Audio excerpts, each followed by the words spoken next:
So we're going to start with the consent agenda. I'm going to call the meeting to order at 5:31.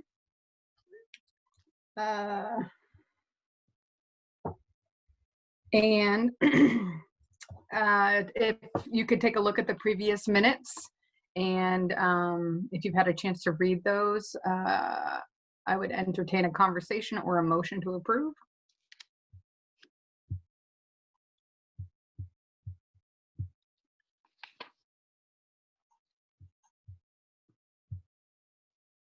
I'll make the motion. Perfect. I'll take a roll. Rick? Aye. Amy? Aye. Mort? Aye. And then Polly is an aye. You've got Wendy coming in right now. Okay. And Kevin did say he was not coming tonight. Okay. So next, I'm going to move on to policies. We didn't have any policies for this, correct, Lynn? Correct. We have had to cancel the last couple of policy meetings. Right. Okay. And no reports as well. Correct. So now we're going to go into agenda review and prioritization. Does anything need to move around? No. Okay. So next we have public comment. So is there any public visiting with us tonight that would like to speak? No? I don't think you've got anybody who's not staff. Okay, great. So that brings us to school spotlight. So Joseph, you're going to talk about flexible pathways, it looks like. We are flexible pathways and personalization. And so I've asked Maggie Cabezos, who is an English teacher who's also taken a lead on personalization and personalized learning plans and flexible pathways. And she's here with us this evening, and we have input from 3 students via videos that they've created. And we had a 4th student, a gentleman who was ill and could not join us tonight. So, but we can get started with that. So Maggie is also in the principal's internship program at UVEI, and she will be finishing that up in June. And so a lot of the work she's doing there parallels the work she's doing and has been doing and will continue to do at the high school. So Maggie, you're on. Thanks, Joseph. Morgan, do I have screen share capabilities? You will in a moment. Thanks.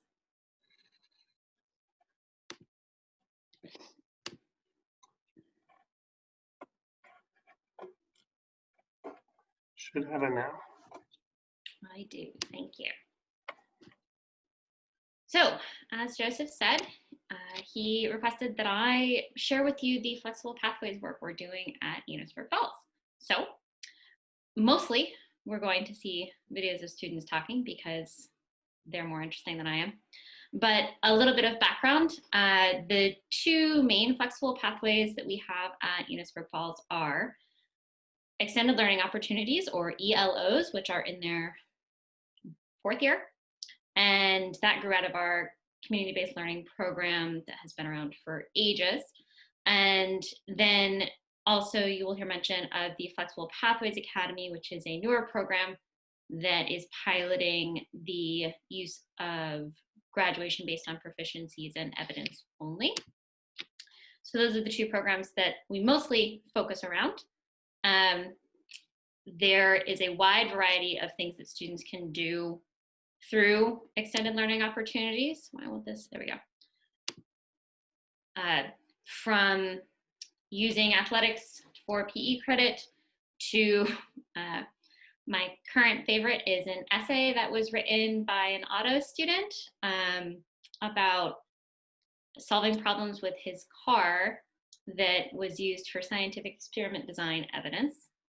But as you can see, there's quite a range of things that are possible. Really, the sky's the limit, whatever the kid can imagine. But like I said, they're more interesting than I am. So there we go. Seems like my internet is being a little bit slow too, Polly. All right, so I would like to introduce you to Narissa and May. So we're going to hear from Narissa first. Narissa is a CDP student, which essentially means that she has been entirely remote. She's a senior this year, and she's been remote for all 4 years of high school. A lot of her classes have come from VTVLC, and then the rest have been ELOs. I think she actually holds the record for the most number of ELOs. She's done quite a variety of extended learning opportunities, which she'll speak to in this video. So here is Narissa.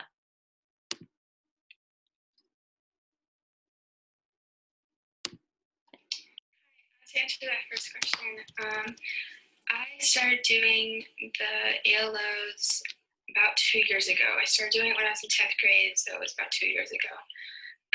What drew me to this option was because I wanted some flexibility, and I also wanted to explore certain areas that were exactly able to get as a class. There was a lot of areas of interest for me that I just wanted to explore for myself, and also to see if one day in the future I would be drawn to that kind of field.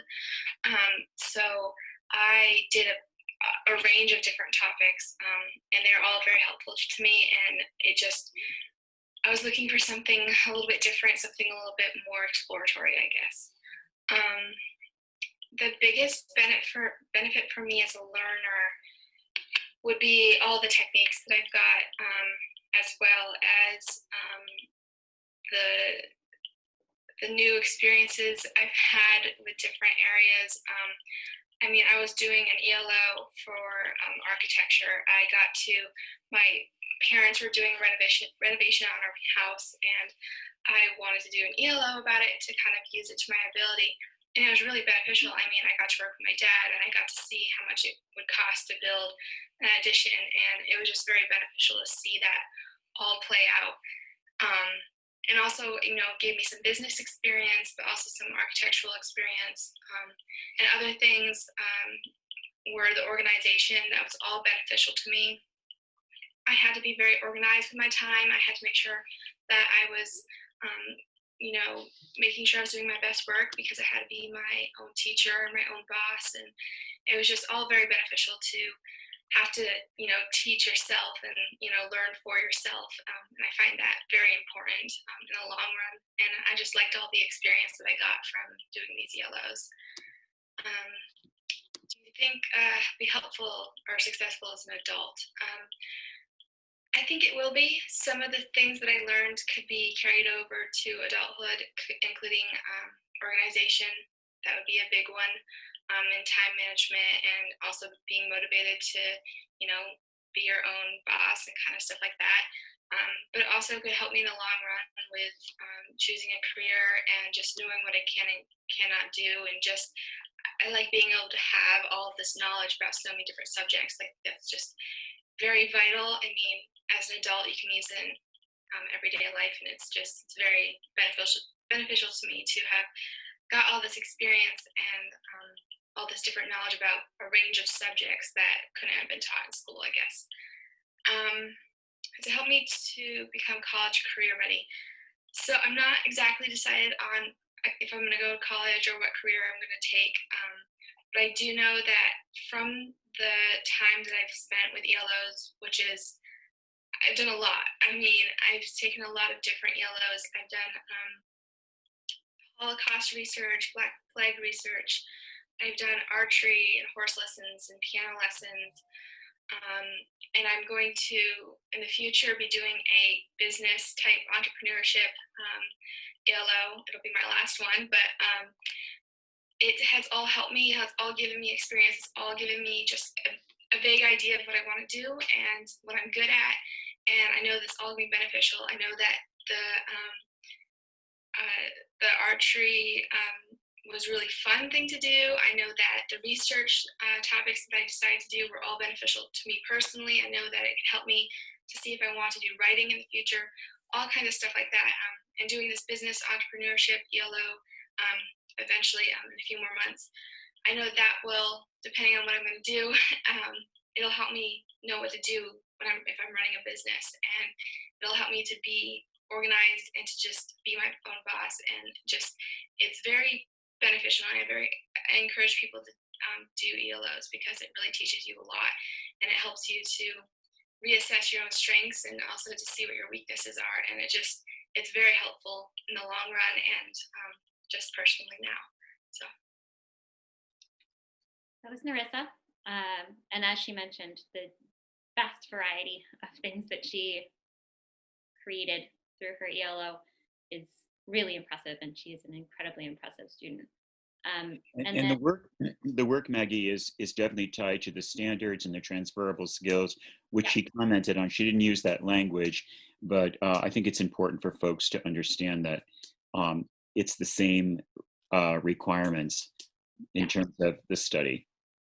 yes, so for example, her horseback riding ELO matched up with our physical education standards so that she was able to attain a PE credit through that work.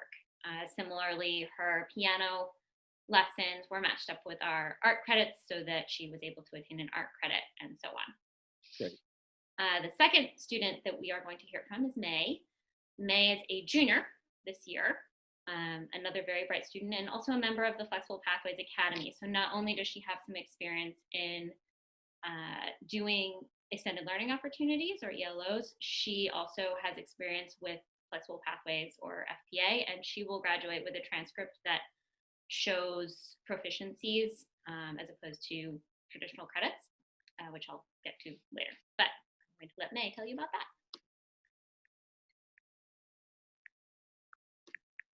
Hi, my name's May Yelander. I'm a junior at Enosburg Falls High School.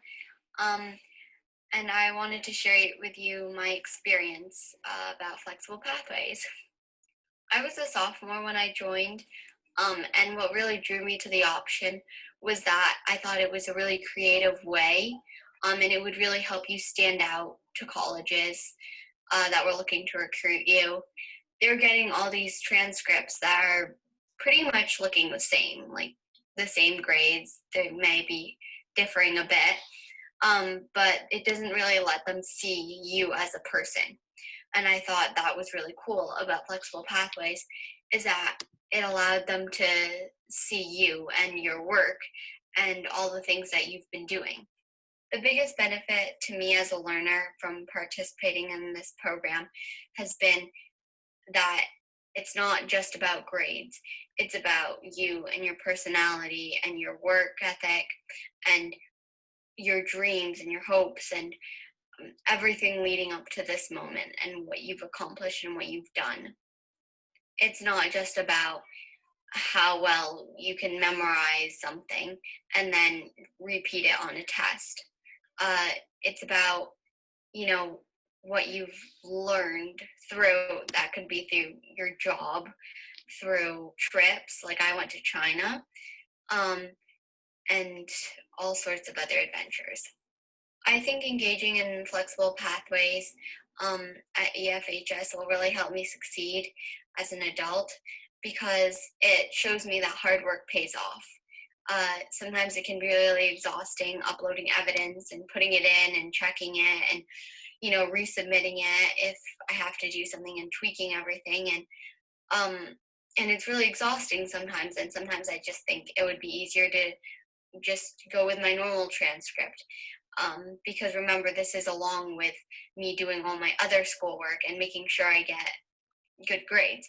But Flexible Pathways kind of challenges that notion that you have to get perfect grades. It's also about, your personality and whatnot.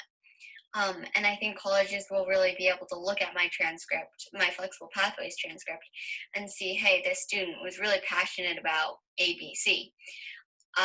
And then they'll be able to see all of my accomplishments outside of school, not just how well I did on a math test. They'll be able to see my community service that I did, the sports I participated in, etc. And in thinking about this, it really pushes me to continue to participate in other activities, not solely just getting all fours or getting straight A's. I want to make sure I'm well-rounded, and being able to do what I'm passionate about and use it as evidence is amazing. And it makes me want to do more of what I love doing. So in conclusion, I just wanted to come out and say that working with Flexible Pathways has been an amazing opportunity, and it's been really eye-opening for me as a person who's kind of obsessed with grades, that there's more to life and more that colleges want to see. And with this program, they're able to see all that. So as you might have noticed, May is remarkably candid, which is something that we all enjoy. So she mentioned the Flexible Pathways transcript, and so I would like to introduce you to that as well this evening. It's a structure that we are using and hoping to expand our use of to support our Flexible Pathways programs. And I believe some of you have seen this before or have seen an earlier piloted version of it, but this is the kind of most recent version, and this is the final iteration, if you will. So I'm going to share part of this video because I want to leave time for your questions.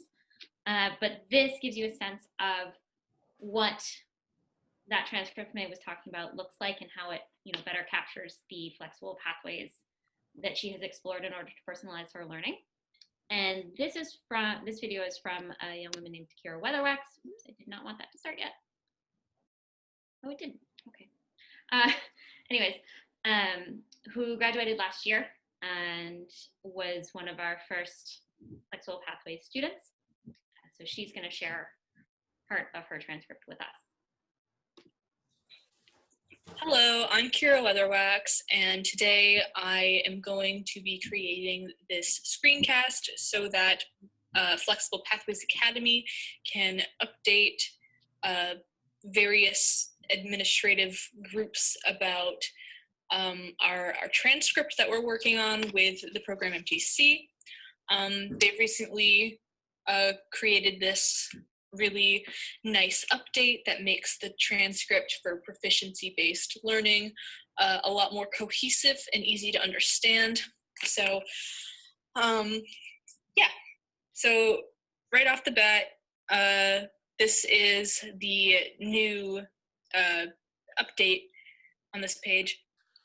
And right off you can see this visual right here that kind of shows the progress that a student has made as far as credits.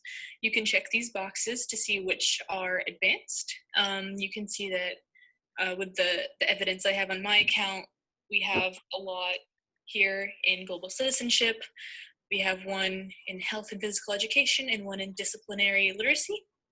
And then if we go foundational, then there's a lot more in every discipline, so that you can really see like how a student is doing in each of these areas.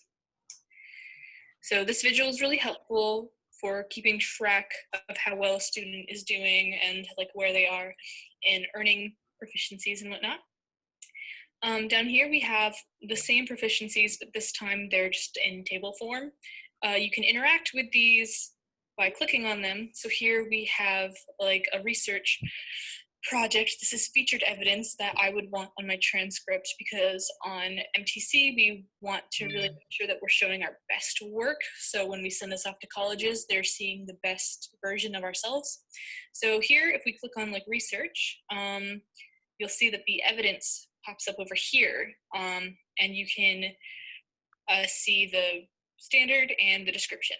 So we can interact with the evidence here. So this is the Youthful Offenders essay that I wrote for Mr. Pocket's history class last year for my Gorilla project. You can click on it and a pop-up comes here, and you can see, it says Juliet Gostella because that's just a screen name, but you can see the essay here and interact with it, and it's easy for the college to like have access to the work that you're sharing. So this is very convenient because I'm particularly proud of this essay. So it's good that colleges that I might show this to have very easy access to that work. I'm going to stop that there just so we have a little bit of extra time. The program, or the MTC that Kira mentioned, is short for Mastery Transcript Consortium, and they they constructed this transcript. They are in their second year of sending it to colleges with pretty substantial success. And we are excited to continue working with them. So hopefully we're kind of rolling up this transcript in parallel with our normal Power School transcript, starting with this year's 9th grade. And then any Flexible Pathways Academy students also have access to it, kind of ahead of the curve, if you will. So that is kind of our Flexible Pathways in summary at Enosburg Falls at this moment. The hope is that the more we can personalize learning for our students and with our students, the better prepared they're going to be for whatever they choose in terms of college and careers, and the more our school and our community will be able to grow. Right. What questions do you have for me? Before questions, I just wanted to make a comment that in the spirit of, how do I want to say it? Everybody having access to this program, it isn't just for college-bound students. And yes, you had a sort of a sampling of students who are high-performing at the school, but in the spirit of equity, Flexible Pathways at Enosburg Falls High School is available to any student who desires to have participation in it. And it's designed to be personalized so that it could be for students who are very challenged to students who are very independent learners, as we've seen tonight. So it isn't just for the high achieving students, it's for anybody in the school. And again, just to be clear that even though the master transcript, as part of the Master Transcript Consortium, is an alternative transcript, and many students find it designed exactly right for them, we will continue to always offer the traditional transcript for students who require that. That may be their way of, holding on to their own individual personalization, that they like the traditional transcript, which is not going away. That was great. I loved that. The one question I had was, May had alluded to having to do Flexible Pathways and her other work. Does it take the place of, because I'm assuming she's getting credits through her pathway, Yes. but she's not enrolled in other classes to get credits as well, or is it a combination? It's a combo. So okay. Flexible Pathway students are still students at Enosburg Falls with no adjustment whatsoever, except for the fact that they have access to this mastery transcript. So what May was kind of stating is that she's taking the caseload of a quote unquote normal junior. And so in addition to doing all the work in order to pass her classes in the traditional sense, she's also curating the work she's doing in those classes to put into the mastery transcript to kind of showcase her learning that way. So that kind of double doing in both systems can be a challenge. Probably if I had to identify a challenge that we've run into, that's what I would identify. So we're just always looking for ways to streamline that process. One of the ways we're working on right now is our new personalized learning plan. Dovetails pretty nicely with the mastery transcript and kind of makes that process a little less painful. Yeah, I was almost thinking that mastery transcript the mastery transcript would be an awesome PLP platform. It looks like, yeah, it's close at the very least. Yeah, it doesn't allow for that kind of feedback loop that we like. They really did focus on making it truly a transcript final product piece, but it was a good template to work from. Yeah. I'll just say that. No, well done. That was great. Thank you. Maggie, that was a good lead up to the work. We'll be doing it later this month with the FNESU board around Portrait of a Graduate. So thank you for that. That was no problem. Well timed. Thanks, Joseph, for having your staff present on that. You're welcome. One thing I noticed that tonight we also have our new assistant principal, Tim Trevithick, with us. And I'm not sure all of you have met him yet, so I want to formally introduce you to Tim. who's a great professional partner to me and a wonderful new addition to Enosburg Falls High School. So Tim, say hi. Good evening. There's multiple reasons why I came to Enosburg, and I could say that the work around the flexible pathways, I came from a really robust, but it was a slow moving machine. And the work around flexible pathways and the work with MTC and the work that Lynn and I think the school board is working towards, it was just a beautiful thing that drew me to your district. And I think anyone in education, and I've been in education for 16 years, we are always trying to help students discover self and explore and take ownership of their journey. And it was such a beautiful thing coming here, and I'm really thankful for all of you for the opportunity. So I'm looking forward to working with all of you now and in the future. So great to meet all of you. Nice to meet you too, Tim. Welcome. I mean, we're a little late at saying welcome, but welcome. Okay, so next up is, oh, I guess I should say, were there any other questions about flexible pathways before I move on?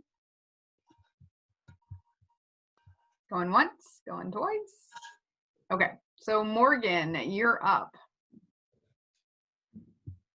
All right, thank you. There's a lot here, so I'm going to try to blaze through it as quickly as possible, and feel free to slow me down at any point if you want to.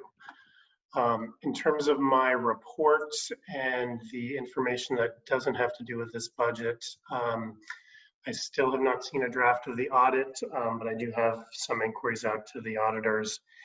And at this time of year, I start pressing a little less aggressively because I know then I have to read through the 200 pages of it, and I don't really feel like making time for that at the moment. I did get out your December financial report in the packet with all of the other current budget items for the FY22 budget. I don't know if anybody has any specific questions on that. The big piece that is still lying out there in my mind is that the state has not yet told us what our actual high school tuition rate is for FY21. And once we have that, we either go back to the NMV side and send them a bill, or we send them a check if we've overbilled them. And as I've mentioned to you in this meeting in the past, for the year ended FY19, we ended up billing back a significantly larger amount than we'd seen in the past. And that's kind of driving the fund balance that we'll talk about a little bit later. So even though current year high school revenue is down because the number of kids are down, I haven't told any of the principals to panic yet, and I won't until we get that number.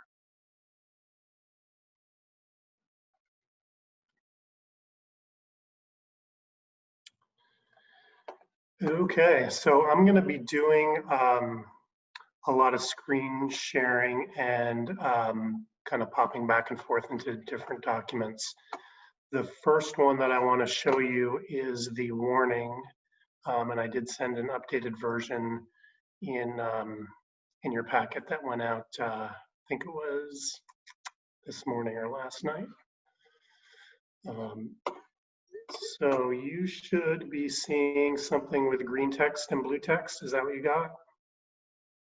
No? Let me try again. It's a little confusing with two monitors. How about that? Yep. Yep. Perfect. So this is the warning that I sent out to you. In this first section, there are two ways that we can warn this budget. And I had sent this out to you by email, I think at the end of December.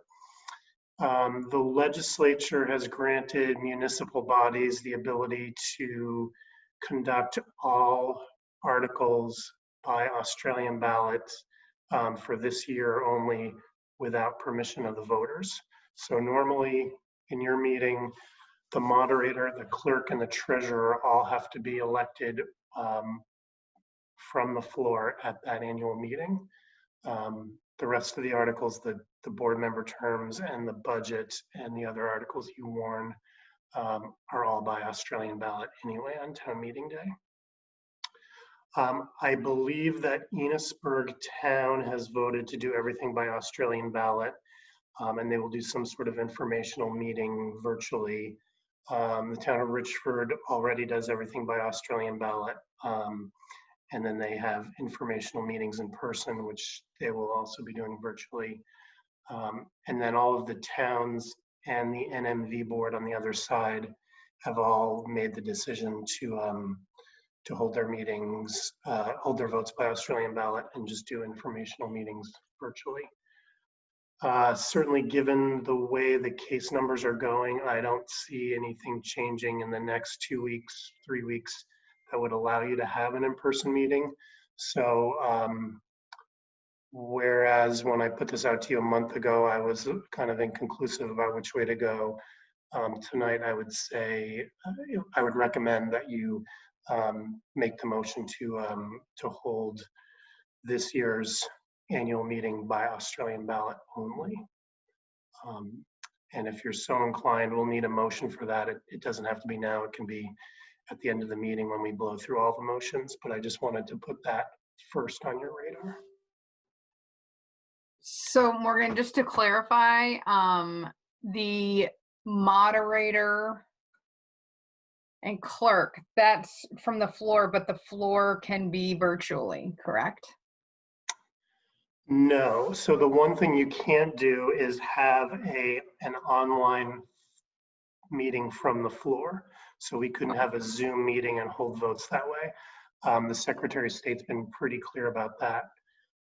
If you do decide to move this to Australian ballot, what would happen is anyone who wants to be your moderator or your clerk or your treasurer would have to submit a candidate petition similar to what you do for the school board seats. And there would be an actual ballot vote for each of those 3 positions. Okay, and then that's held It's held prior on town meeting day, on town meeting day.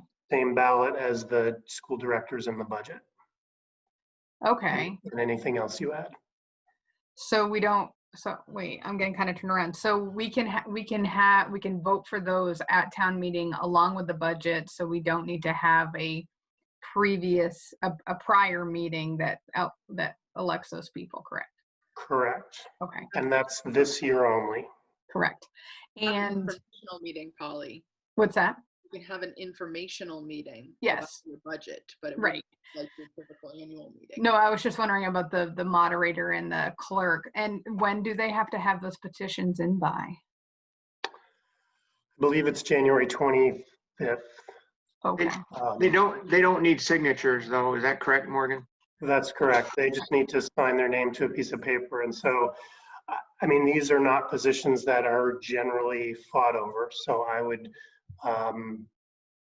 Billy Joe would know this. I would let Pat Hayes know, who's currently your moderator, and Franny Jackson, who's currently your treasurer. And they would just have to fill out the paperwork and get it into Billy Joe, and then they would be on the ballot. But anybody who is interested who lived in one of those 2 towns could also put their name forward.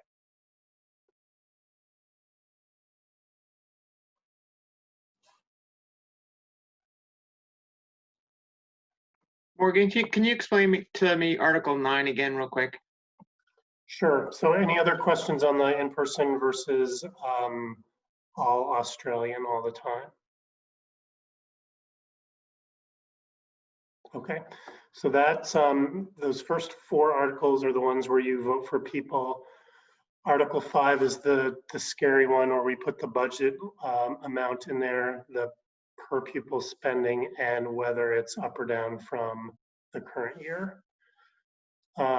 Article 6 is one that you have seen in the past at different times in different towns. And this is the one where you're asking permission from the voters to put a specific dollar amount into the capital reserve fund. And what that does is it prevents it from just buying down the current budgets tax rate. And when we dig into the budget more, we'll talk about that and why I've got that number there and how far you can move it in either direction. Article 7 is an article that by statute you need to have on your warning each year. It's basically looking for permission to borrow money while you wait for the state to send you tax money. Article 8 is the article around the piece of property that the town wants to give you in Richford. And then Article 9 is one that I'm putting on here for your consideration. It operates similarly to Article 6 in that it's asking your voters for permission to take some of your fund balance and tuck it in the bank rather than buy down the tax rate with it. Some districts have moved to this article, and really the difference between this and Article 6 is the timing. So Article 6 is asking for permission to use the money that was left over in June of 2020 and either put it in reserve, or if they vote it down, it goes into your FY22 budget. In Article 9, you're asking for permission from the voters to use your discretion for the money that is left over at the end of June of 2021. And so we would go through the same process, but if you tell me next year at this point that you wanted to put 100,000, let's say, into capital reserve, and then the remaining 200,000 to buy down the tax rate, the voters have already given you permission to do that, and they're not going to get the opportunity to vote on a specific dollar amount. I can go either way on this. It gives you a little bit more control over that remaining money and a little bit more certainty when you're warning the budget next year. The risk is that if the voters are okay with your budget in terms of the expenses, but they don't want you putting as much as you've decided to put away into capital reserve, the only real option they have is to vote the whole thing down. Does that answer your question, Rick? Yep, thanks, Morgan. We talked a little bit, Morgan, just about the connection to time and why there's just some puzzle pieces that are not clear right now when we're putting this before the voters. And the timing of this gets us some more solid information before the board would be making decisions. Can you talk about that? So in terms of things like the yield? Yeah. Equalized pupils. Yeah, I will get to that. I'll pop to that next. And then the last thing on this warning is that Article 10, if you do decide to have an Australian ballot only meeting, we get rid of this because there's no opportunity to do non-binding business. So at this point, I just want to know if there are any questions on the format of the warning and the pieces that you get to control.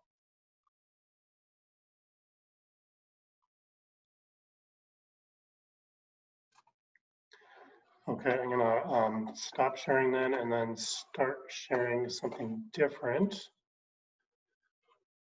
I'm gonna first blow through a few things that you have already seen once, and they will be in the packets that we send out to voters, and I don't really necessarily need any approval at this point. I just want to get them in front of you again. So do you see a bullseye number 1 up in front of you? Yeah, okay. So this is, again, the breakdown of the proposed budget by program. The numbers probably changed a little bit from the last time you saw it, but again, it's 3/4 of it is direct instruction, and then the rest is split kind of evenly between what's loosely administration, and then the kind of facilities, transportation, and the structure of the schools around you. We'll also be doing one by object.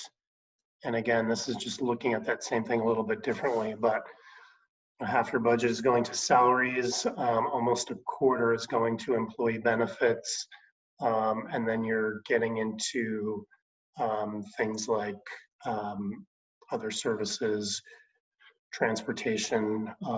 So that's your food service is going to come in, other services, your special ed staff from the SU, and the thing that I think most voters don't realize is that when you're talking about stuff and can you get by with fewer pencils, that's really only 5% of your budget overall.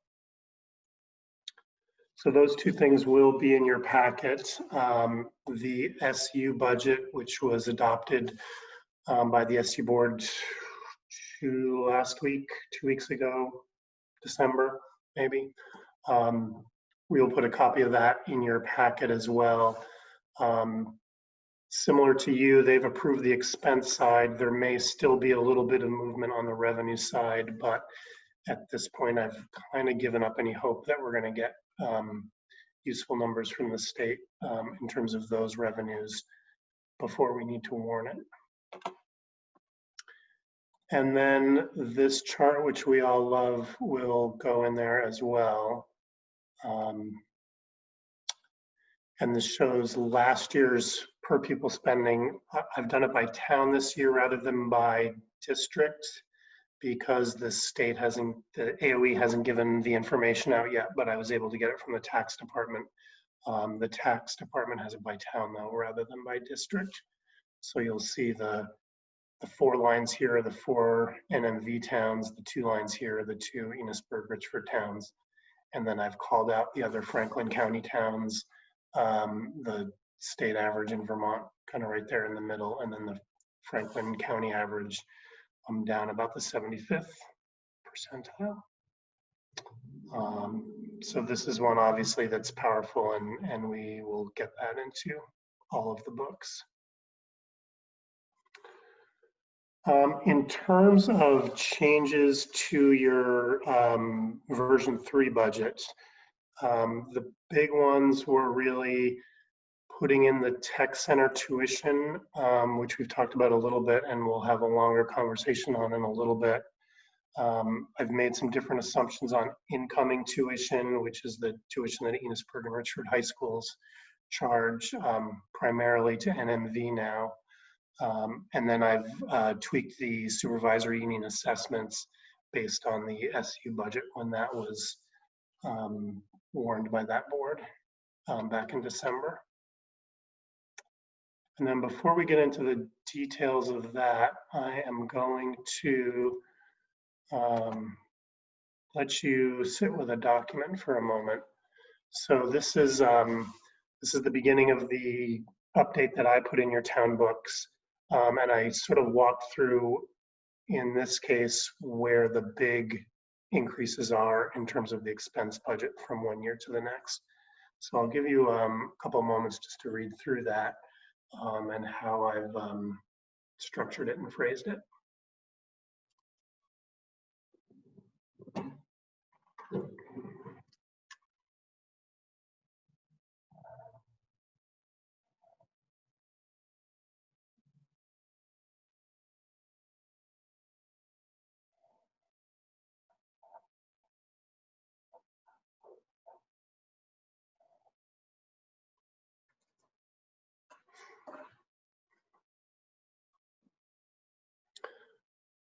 So I don't know how fast people read boring stuff, but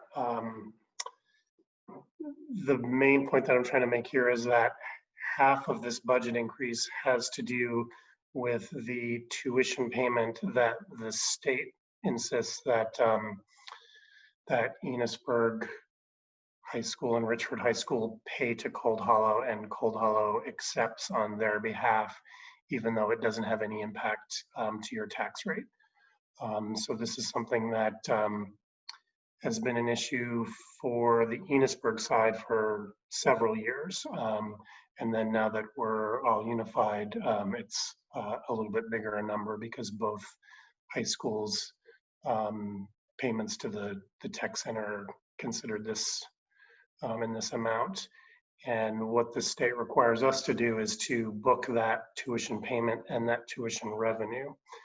And so the disadvantage to not having it in your budget is that in a year where you spend your budget right down to the penny, and then the state comes in and says you have to book a $500,000 expense to your budget, it is going to look in your audit that you've overspent your budget by $500,000. The disadvantage to doing this is the 1 year that it takes to get you there, because it's showing your bottom line, in this case, increasing by 616,000, and it's explainable, but you don't always have an opportunity to explain it to all the people who are voting on your budget. The one line I'm having a hard time, I can't understand, is so in addition to the change above related to Cold Hollow revenue, the district is bringing forward a large fund balance from 2019-20. Isn't the above paragraph referencing more expense? Or just a change in value? No, these are all changes in expenses in this section here. So so I just need to make that clear that that's revenue. Yeah, like, because it looks like this is like expense, and then I'm like, but wait, how is bringing in more money changing that number? That's what I don't understand. Yep, I can clarify yes. that. Yeah, exactly. Yeah. Okay.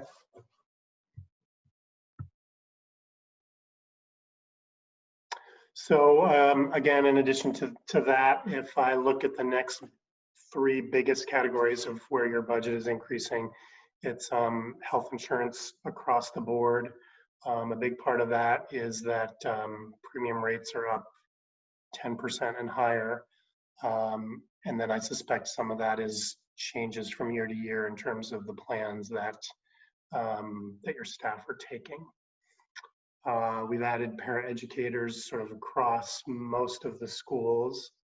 That's the next biggest jump. And then through the SU assessment, food service, special ed, and the addition of another technology support person at the SU office.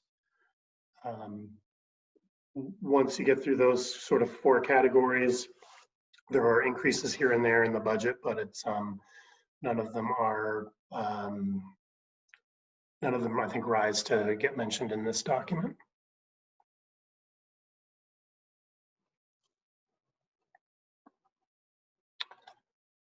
So with that, we can jump into the actual budget that I shared.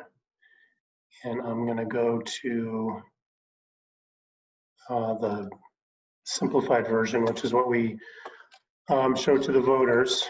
So the format is basically the same as you saw in the past.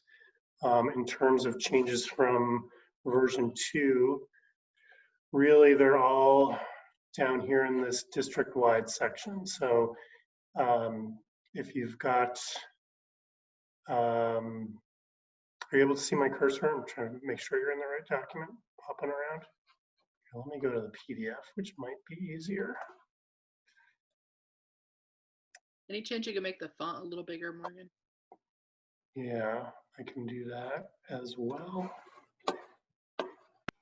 Don't you hate it when you try to change that stuff on your computer and it doesn't work? I do. There's a lot about Zoom that I hate, actually.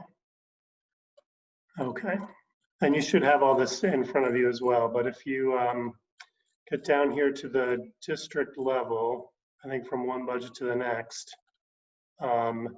this huge number, most of that is that tech center tuition payment that I've plunked in there, 616,000. So to my mind, that's the area that's going to jump out to folks if they're looking at this at home, which we hope some of them do.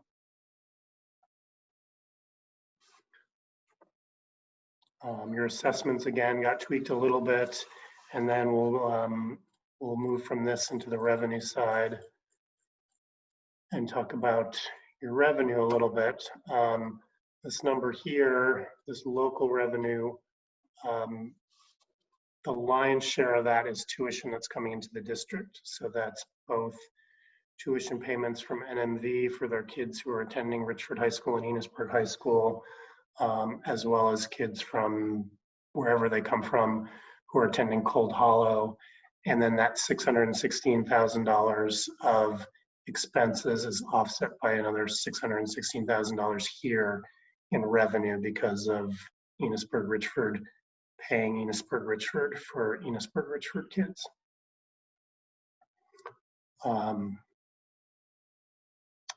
In terms of the high school revenue and the tech center revenue, a lot of that is driven by the tuition rates that you're going to set tonight, and those have really been bouncing around quite a bit based on both the budget, but also on the assumptions that I make on how many kids you're going to have next year, because we're basically taking your budget and we're dividing it by the number of kids in your 2 high schools. So that's been moving around a little bit. The other maybe bigger change is that NMV has, across all its towns that it pays tuition for, I think it's paying for about 50 kids who are high school seniors. And they have 84 kids who are coming up from 8th grade and going to a high school. I am assuming that you're going to get and be able to bill for about 60% of those kids. That's really a pretty wild guess. As many of you know, when we send that first bill out in November each year, the principals and the admins at the 4 NMV schools do their best to try to find a bio parent in either Enosburg or Richford for every one of those kids. And every time they do that, they're not required to pay that tuition payment. So part of that is baked in my guess at 60%. And we also don't know how many of those kids, primarily from Sheldon and Bakersfield, are going to go to Maple Run instead of Enosburg or Richford. So it's a bit of a crapshoot. I did survey the NMV principals to try to get a handle on how many 8th graders they think potentially could have parents in Enosburg and Richford. And in terms of the ones they were able to identify, it was much lower than we've seen in the past. I don't know really what's driving that change or if it will hold up. But that's kind of a long way of saying that my guess of 60% of those 84, 86 kids is going to have a fairly low confidence interval. And, as a board, you've got the ability to direct me to say, I think you're guessing too high and we need to reduce this assumed revenue, which will drive up your tax rate. Or if you think I'm guessing too low, we can assume that we're going to get a few more kids and that will drive down your projected tax rate. Morgan, So, go ahead. Did you say what the percentages we had now? In terms of kids? Yep, from those schools. Yeah. Oh, you mean for 10th, 11th, 12th? Yep. No, I didn't.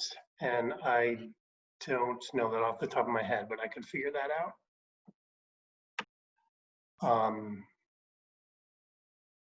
I could try to figure that out. We do tend to lose track of some of them if they're going to, say, Maple Run and they have a biodad in St. Albans. They kind of drop off our radar on the NMV side, but I can tell you that roughly it's probably 60 to 70% of their tuition payments are going to you guys. And I can come up with a more real number for that if you want. Yeah, no, I think 60% is a good number then. I think 60 is good too. So tuition revenue and making those assumptions is one area where you've got a lot of control still in changing your budget without cutting programs. The other one is the use of the fund balance, and that's that 507,525, which is what I have in here right now. So at the end of school year 2020, as I told you in the past, you had just over $1 million in fund balance, and that was due to that big tuition bill that you were able to send NMV, and they were able to pay in the same year. So if you do nothing, or your voters pass a budget but vote down any reserve articles, this number here is going to be $1,705,525. I think when you have such a huge fund balance left over, it makes a lot of sense for you to sock some away into capital reserve, because we know that you've got needs at Cold Hollow, you've got needs at Enosburg Elementary, and your other 3 schools, are not brand new either, and so there's always maintenance that can be done on those. I think your principals generally are very good at hitting April and May, and if they know they've got money left over, that they try to take care of that as best they can. But there's some projects that are just a bigger task than that, or need a bigger lead time to get lined up. Is 507 the right number? The right number is going to be what you tell me to put in there. The risk of going too high with the use of the fund balance is that it's very unlikely that it's going to be there next year. If you're going too low, you run the risk of sort of driving up your tax rate higher than it should be, and the voters potentially deciding to vote the capital reserve article down, and then taking all that money to buy down their tax rate. So I know that discussion is, it's kind of new, I think, for Mort and for Wendy. The other folks on here, I think, have been around enough that we've had that discussion. And there's kind of, at least in the past, there was different cultures in different towns, and that the voters in Enosburg seemed really pretty against tucking money away at different times in the recent past. Richford, I think it's not come up as much. Enosburg, because historically you were, half your high school kids come from somewhere else, you've seen much higher swings in terms of money left over at the end of the year. Morgan, I know you just pointed to this. I just wanted to say it again and to kind of emphasize it a little bit, that this number's scary to me when it gets too big. And I know you just said that. So if it does end up that you get that whole 1 million, however many dollars in there, you're starting with kind of in a hole that amount next year when you're planning your budget. So even if your budget was level funded, you're going to have to get to the same place, make significant reductions if you don't have carry forward. So although it's good to help buy down some of that tax rate this year, you just have to go in with your eyes wide open that there is that risk in the following year. And for those of you who've been with Enosburg for a while, you should remember what that feels like to not have carry forward money, and to actually be in a very different place.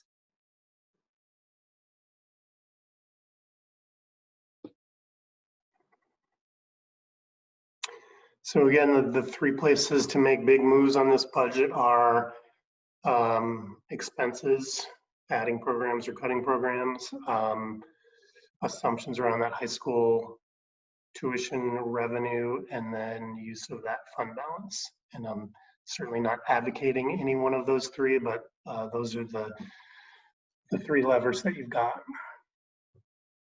And then I'm going to kind of walk you through the tax rate and where the uncertainties still lie.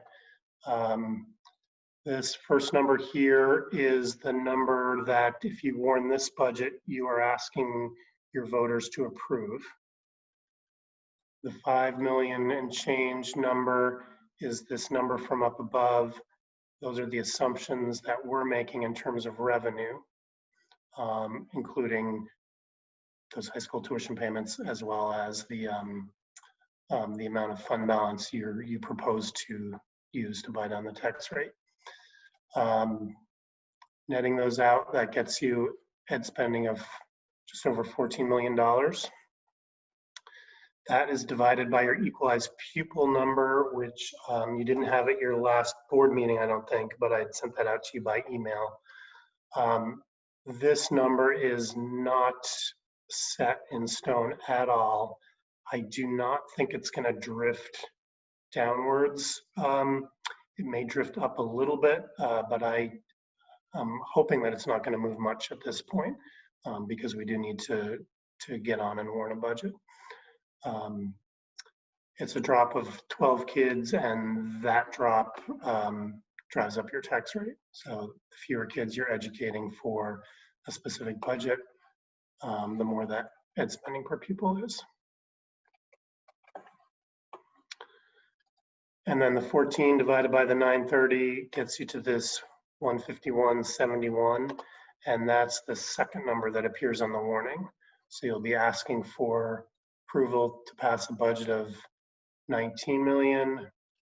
That will equate to a 15,171 per pupil cost, and then we have to give the change in percent from the prior year, and at this point that is 3.37%.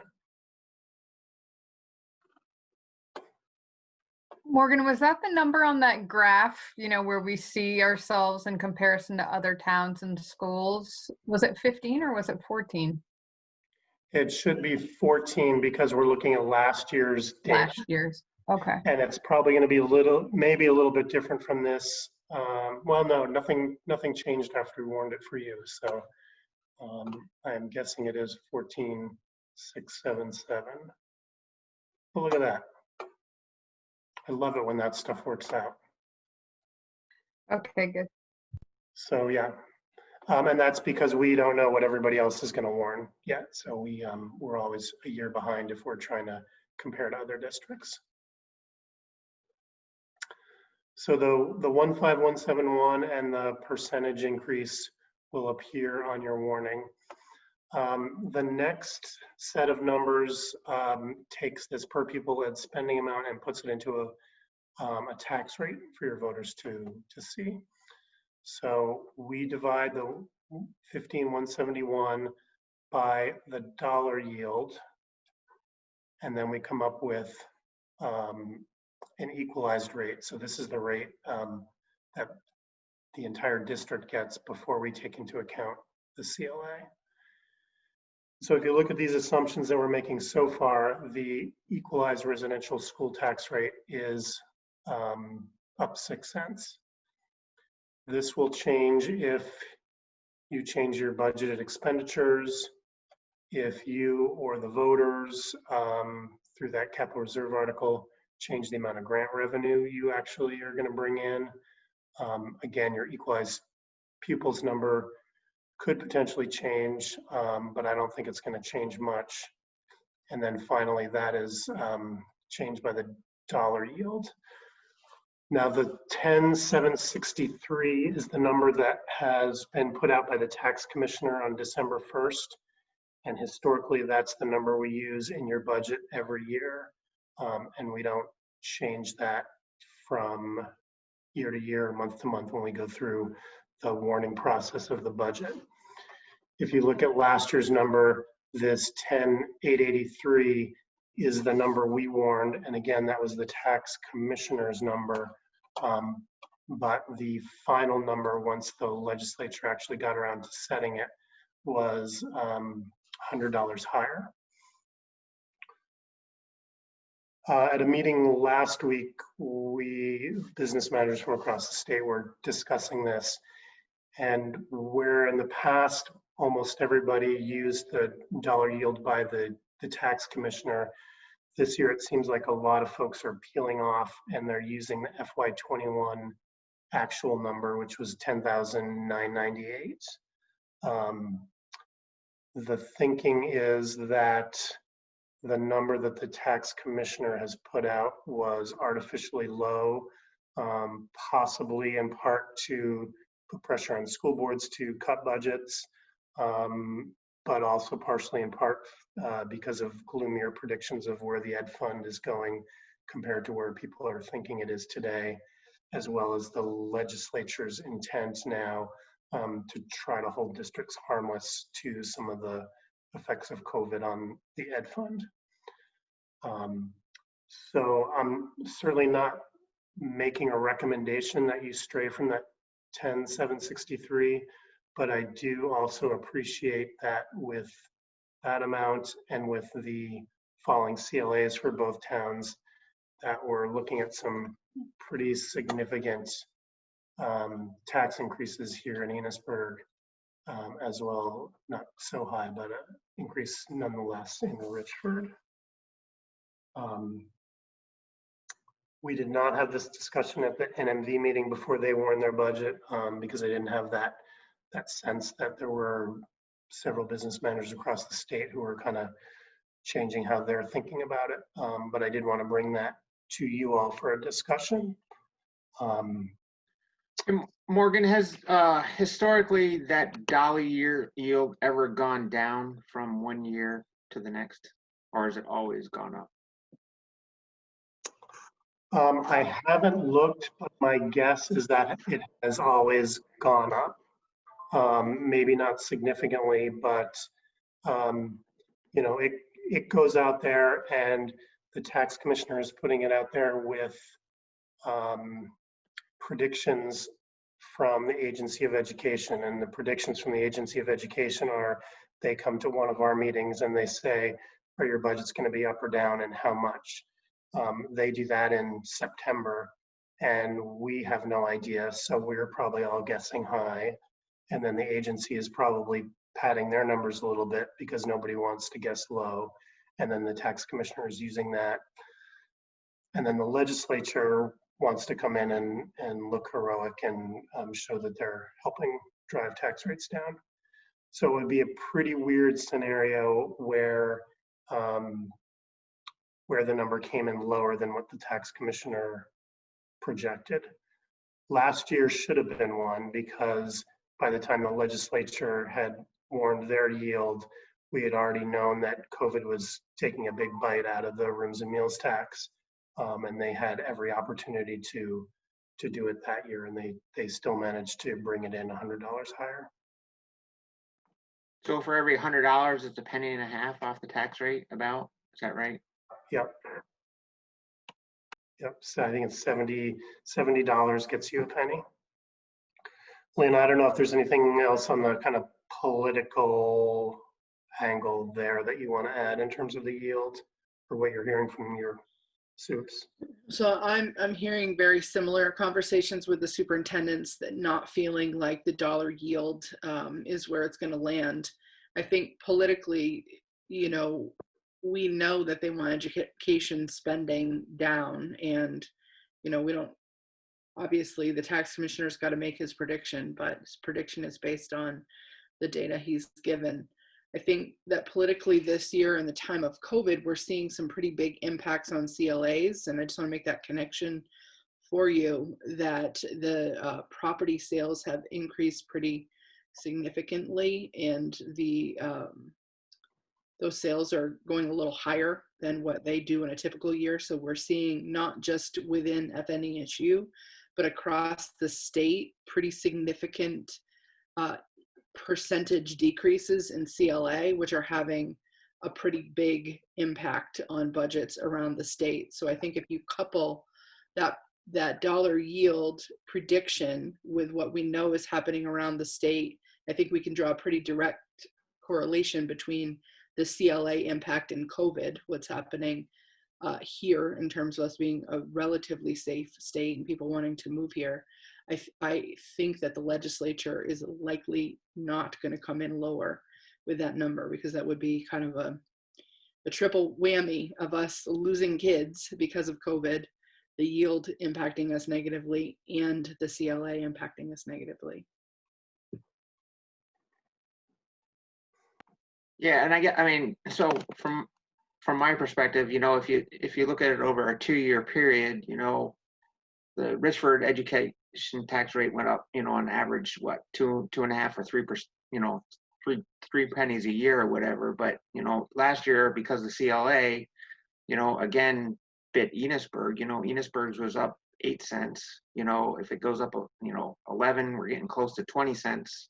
You add in, an increase in town tax. And if you're lucky enough to live in the village, maybe a cent or two on that, you're looking at somewhere between 22 and a 25-cent increase in your taxes over a 2-year period. And that's a little concerning to me.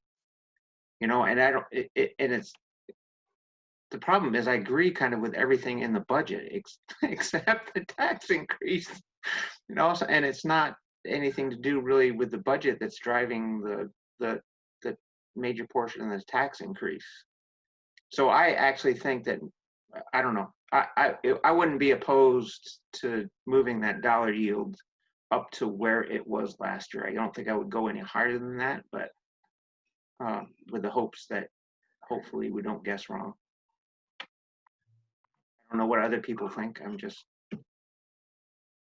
and going forward, I'm also worried about, I'm worried about next year. What happens with our equalized, our equalized pupils and that kind of stuff as well. I do think that holding, I don't think we should change really the amount. I think we should carry $500,000 forward if we can, just because I don't know where we're going to be next year. I don't think we really should change that number very much. That's just kind of my thinking. I'm along with your thinking for sure. Yeah, bringing up that dollar yield a little bit, and carrying a half or that 500 forward. Yeah, I don't know. Anybody else? What are our thoughts? I would agree definitely with not pulling down more with the $500,000. That's keeping some of it in our pocket, both so we don't get a rebound next year, and who knows where we're going to be next year, so we have that cushion. I really am in support of that, and being more aggressive with the yield, particularly if other folks are starting to feel like that number was arbitrarily low. What were other people looking at for that number, Morgan? I'm sorry, say that again, Amy. What were other people considering for the dollar yield, other managers?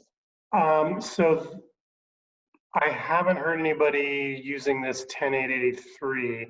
I have heard of people using the 10,998, which is the actual number that that was on your tax rate, tax bills for this year. So again, the 10,883 is what we thought it was going to be, or what the tax commissioner said it was going to be in December. The 10,998 is what the legislature passed as they finalized the budget in May or June, or when it was. I think that would make sense to even line up with that.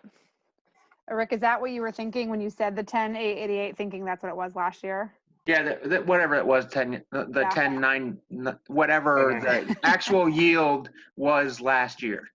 I don't think I'd go above that, just because I think that's too much risk, or more risk than I'm willing to take anyway. But I think if we use the yield from actual yield from last year, I'm hoping that will be okay. I would say if you're going to stray from this number, the advantage of using the 10,998 is that it's a real number. And if you're going to just kind of split the difference, or you need to go a little higher so you can get the increases down below a certain penny amount, you're kind of, in a way, sort of breaking the trust, or you're unable to sort of sell the budget with a straight face anymore.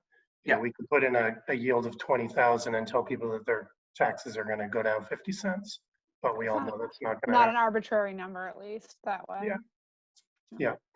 The other option, and Lynn and I discussed this, and I don't love it for a couple of reasons, but I'll put it out there, is that we can try to formulate this information so that we're kind of giving them a couple of if-thens. So if the tax commissioner's yield is is the number that the legislature passes, this is what tax rates will look like. If the legislature holds the yield at the same level, this is what it's going to look like. My gut tells me that this is all confusing enough for everybody that we don't need to give them two sets of numbers to get lost in. But that is another option if. Yeah, I think if we, in our informational meeting, kind of remember last year where I went through kind of like the lines, I feel like when we explain this line saying this is the number we're using, it is subject to change. If it changed, it could fluctuate your tax rate. Hopefully not by much, right? I think maybe that opposed to, yeah, right, giving them too much, that's confusing. Yeah. It is always subject to change. That's the other piece. Like every year, this is an estimate. This is the tax commissioner's prediction. So it's just that the difference this year is we're not using the prediction, which is our common pattern. Right. When does that number actually come out usually? No, it's not an election year, so it'll probably be June. It's usually in the last bill that they pass before they adjourn. That's helpful. Yep. You're getting that, Amy Irish.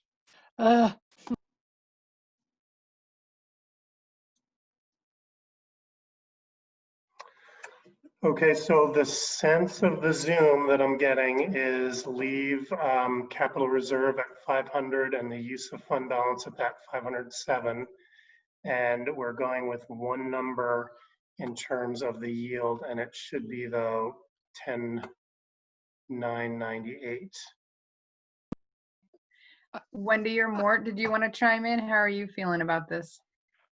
Oh, I think we should use the 1098 number. Okay, Yeah, that's sounds good to me. okay, then let's do that. I assume, I'm just going to ask maybe an obvious question, but I feel like it's a reasonable question. That, I mean, our budget's pretty slim as we look at our per pupil spending and whatnot, but the other spot you did say we could look at, slimming down our numbers would be if there are programs or positions. Is there any, with leaders looking at this, with principals, sorry, I have a 3-year-old who's terrorizing me. Is there any other flexibility looking at, how significant of a change this is where folks might say we could look at these numbers and maybe tighten them up a little bit, or are people feeling like they've done that as much as they can?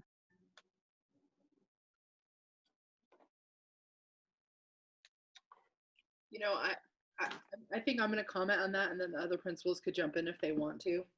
Morgan, can you go to that chart? Which one? The one with all the lines shows the comparison spending. So I know that we take the responsibility of being fiscally conservative and accountable to our taxpayers, who we know, paying taxes is really challenging for many of our residents. If we look at our per pupil spending and we're doing it through the lens of how can we create more relief for our taxpayers, who most of our taxpayers are already paying property taxes based on the income sensitivity formula. We have to also keep that piece in mind. I just worry we have to prioritize what's most important to us in terms of planning for the education of students. And I think efficiency is one thing to look at, but also opportunity and excellence are other things that we need to look at. And if our lens is always kind of tilted towards the cutting part, that's worrisome to me. I think that, could we make some cuts? I mean, maybe we can make some cuts, but the costs are going to be felt beyond. You're going to have the impact of the tax rate maybe coming down a little bit, a fraction of a penny, but what you would feel in terms of opportunity for kids would be much bigger. Yeah, and I don't disagree with that, Lynn. I think that's why I prefaced it with referencing this piece that we're already just about as slim as we can get. But I also think it's an obligation to ask the question. Yeah. Oh, I'm with you. It's one of those things. I had this conversation with Morgan today about, you know, I know our priority is to be fiscally conservative, and at the same time, like, we always have to balance out that opportunity and the excellence for kids. And I want us to make sure that we're looking at all of those components when we're having these conversations. Completely the same, or the other side of the coin. You know, local budgets are going to be taking a pretty big hit. I can speak honestly to that, just because we too haven't had the revenues.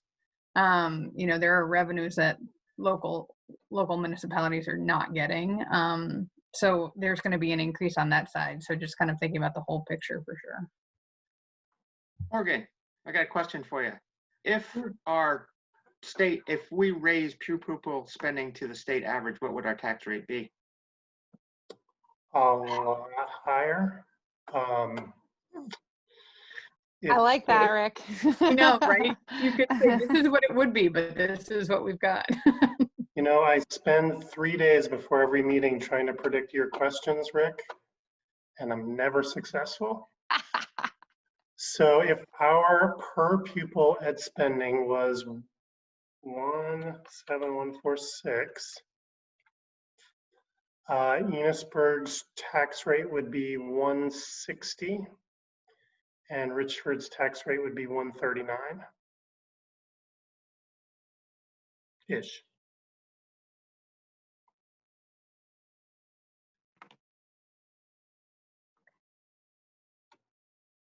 And what would it be? What would it be? 160. So it'd be, what would it end up being for the district before you did the CLA? Before the CLA would be $1.56. Okay, so we were, oh yeah, so we're 20 cents below the average, or we were last year anyway. Assuming the 10,998 yield, because that number will change. Oh yeah, forgot that part. Yeah. I think that's a really important frame of reference, Rick, that we might want to keep in our back pocket for at some point if we need it, especially with some of our long-term priorities for what we want to have happen for in the schools and recruiting and retaining really high quality people. So that's a really valid point. Yeah, for sure.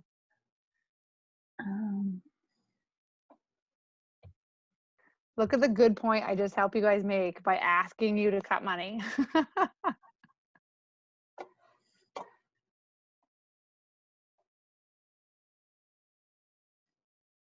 So if we go back to this chart here, if we change this number to 10,998, the Enosburg rate goes to 141.76. Richford rate goes to 122.80.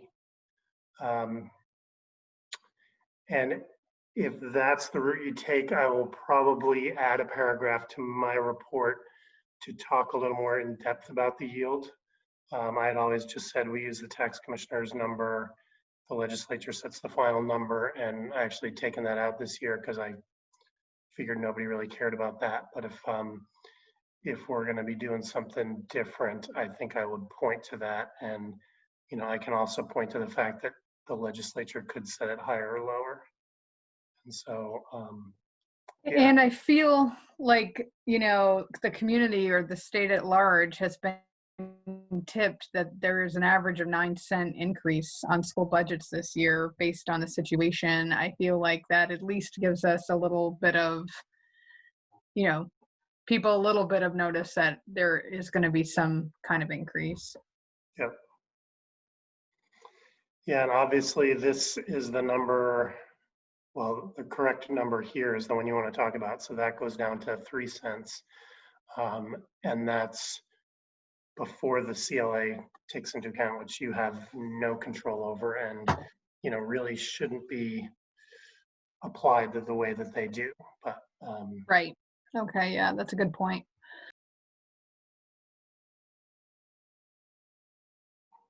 I mean, really, you guys should both be seeing the same tax rate on your tax bills, and then the state should say, you know, your Richford residents, your $100,000 house, that it's really worth whatever that equivalent is, 88,000. And Enosburg resident, your local assessment of 100,000 really should be 103,000, and that's what we're taxing you on, because that's basically what the CLA is doing. But instead they make your tax rate look bigger.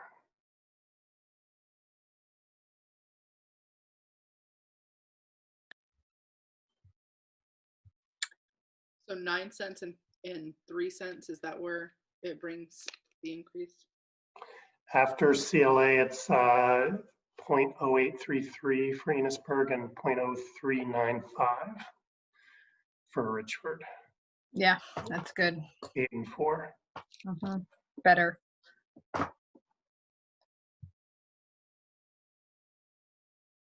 Morgan, are you going to show the mailings when you get it in a minute? Yes, I am. Do you want me to go to those now? Sure, unless anybody else has any comments or questions.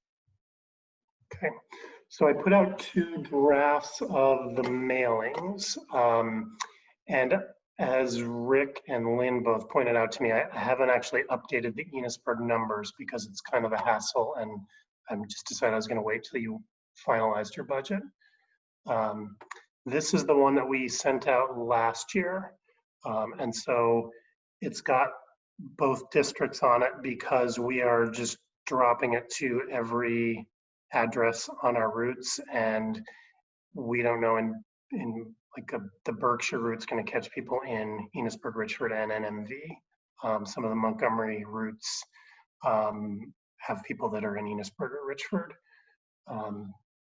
So we have both of them on there. And again, from my previous world, I would tell you that you really want to think about what is the message that you are going to get across on this piece of paper in the 3 seconds it takes from someone to pull it out of their box, flatten it out, and put it in the recycling bin, because that's about as much time as you have for probably 80% of the people. So last year we put this out, Enosburg-Richford on one side, and again walked them through budget, revenue, ed spending, pupils, etc., down to their tax rates, compared it to the year before. And then we had information on when and where to vote.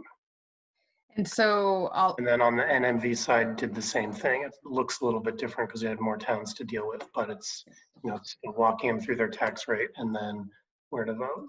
Okay. And so it will say annual meeting. So it'll just say by Australian ballot, right? Yeah, this yellow text here presumably will go away, and it'll just say something about annual meeting vote Australian ballot Tuesday, March 2nd, vote at your polling location. And are we going to put anything about the informational meeting on there or no? We can. I don't know if we have dates set up, we can certainly put them in there. If not, we can just point people to the FNESU website and the school websites about when you're going to have it. And this board will need to decide, since it is virtual, do you need to have more than one? Do you want to have more than one just because that's tradition? We're pretty much at your service, although we got the other side that we have to schedule in as well. What are your thoughts? Do you want to do more than one, or do you want to do one with Richford and Enosburg together? I think since we're doing it with Zoom, I guess I'd just do one, I think. Yeah.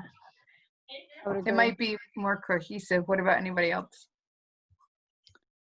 I don't see the need to do more than one if you're just going to do it online, unless you're talking about a worry about scheduling. But yeah, because we can record it, and if anybody wanted to look at it at a future date for whatever reason, they can feel free. Beautiful.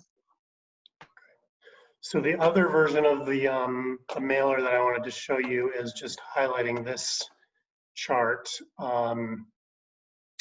And I took out the different Franklin County towns because it was kind of busy, but it gets you the state average, the county average, whoops, and where our 2 districts are on that. And then I ended up cramming everything in on this side. In terms of font size, it's the same because that was important to somebody on the the NMV side when they wanted me to come up with this. But obviously there's less information here, but this is assuming, you know, again, up top here that you're just doing everything by Australian ballot on town meeting day. And so obviously the advantage is you getting this chart, which tells a compelling, if not somewhat embarrassing story into the hands of voters who aren't necessarily picking up their town books and wading through to page 87 where this will appear. Yeah, I like that one.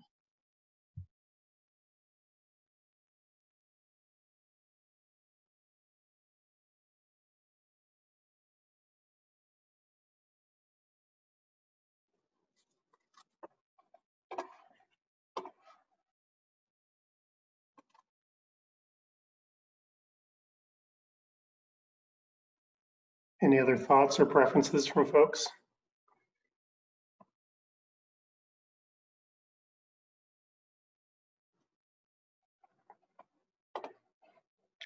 Alrighty then. I do want to go briefly back to your expense budget.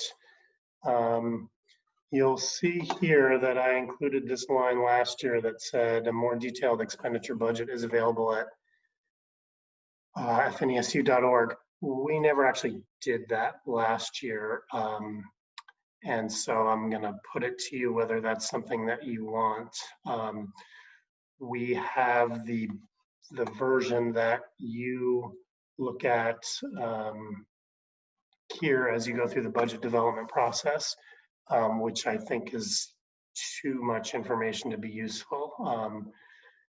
You know, this is 53 pages. I don't know that that really helps anybody, but if that's something that you want made available, I can certainly do that. If you want this made available but not split out by school building, so it kind of tracks what you have in the short version of the budget, where it's really just, here's the elementary level, here's the secondary level, here's Voc. We can figure out how to do that.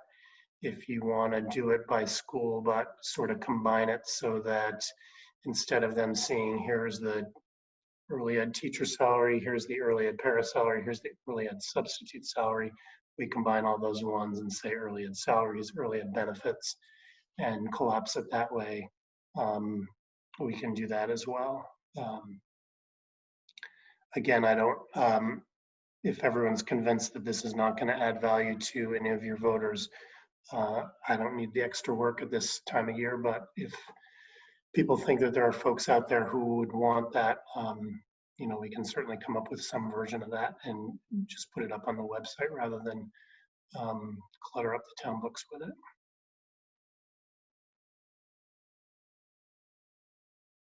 I feel like it should be, if somebody wants to, if somebody wants like itemized information like this, that they should contact your office and then make this available to them. I think just putting it up, it's great for transparency. However, if you can't read it efficiently, then it doesn't make much sense. I mean, I don't know. What do you think?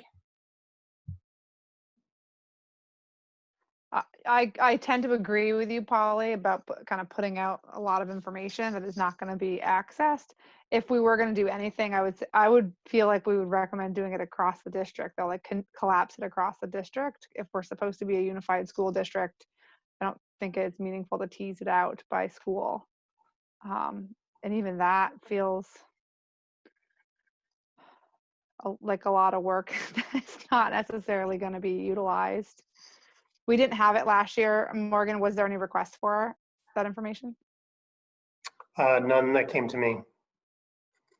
I would say kind of in a normal year, I get 2 phone calls from people who are not press with questions of around the budget.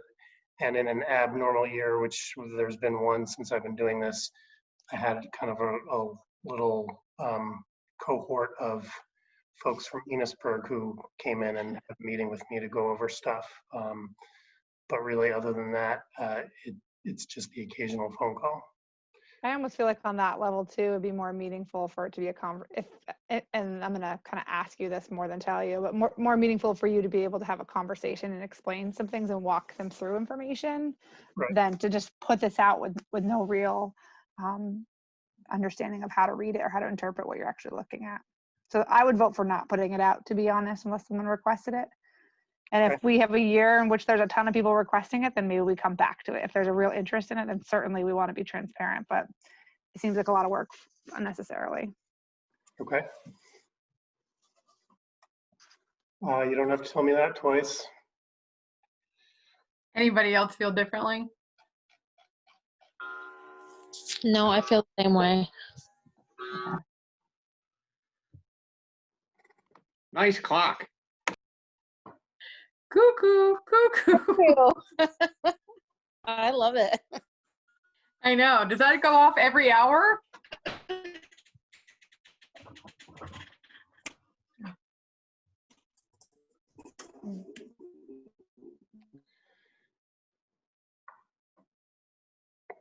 So, Madam Chair, where do you want to go next? Every hour, and then Oh, something's got a delay. And on the half hour. Okay. So now we are, let's see, where am I? Let me get my agenda up here. So you're all set? You're all set, Morgan? Nope, I'm not all Oh. set. I Come am ready to field any other questions, and I'm hoping to leave the meeting with a half dozen motions from you. So right now we're looking at a budget of $19,990, $962 per pupil ed spending of $15,171. We've got a couple decisions to make on the warning, and then we need to set some tuition rates as well, which we'll do after the budget is set.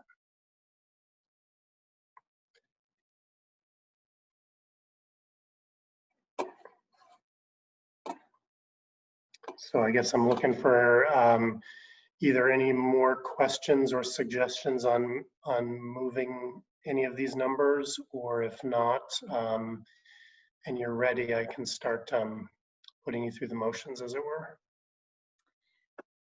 Let's go through the motions, knowing that, yeah, no, because we're voting on whether those numbers stick tonight, right? You are voting on that, yeah. Okay. And you don't have a lot of time to have second thoughts on that after tonight. I got about a week. I feel good about it. And, you know, there are some definitely different ways we can maneuver if it's not supported. So I feel like it's okay. What about if anybody else speak up and we will move on?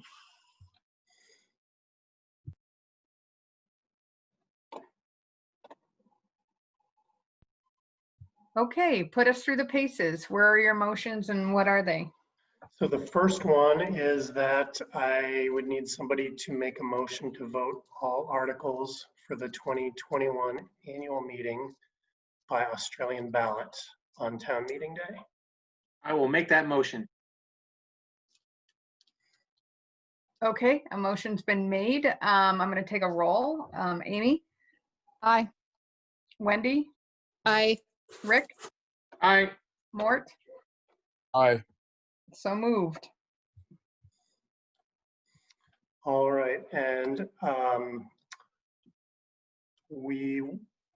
don't think I need a separate motion, but we are good with the capital reserve of 500,000, leaving the 507 and change in your budget. Is that correct? That is what I heard from the board, that would be correct. Okay. Now this Article 9 that I put on there for consideration, is that something that you want to include? Again, this the real difference in this is that you don't have to ask for permission for the 500,000 for next year.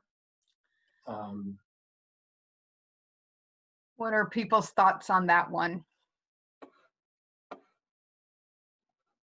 I would say yes. It gives us a little more flexibility and not having to go back to the voters to get that flexibility during a time of who knows what's going to be going on. Yeah, I feel this. I'm a little like Morgan. I can see it both ways. Same. Same. But I don't know. It would be nice to have that control. So I think we should. I think we should propose it. You will need to ask for this each year. You're just asking for it a year in advance. I tried to convince the lawyers that you could ask for it once and then just keep it, but they were not too excited about that. Okay, we'll just have to really hit that in our informational meeting, talking about that and what that means. Essentially, all it changes is that we're not putting a specific number because we're getting it a year in advance, correct? Correct.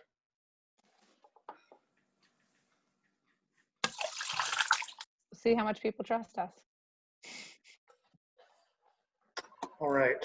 Well, So, it's different. I mean, if you were going to have a floor discussion about it, I think it's different. But if you're going to do stuff with Australian ballot, I think it makes more sense to do it that way. You know what I mean? mhm.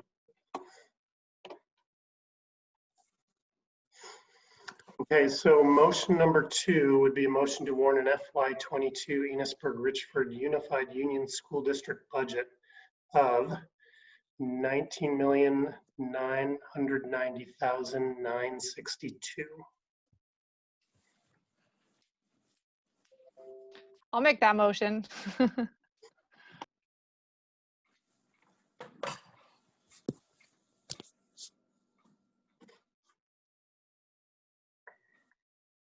Holly, you there?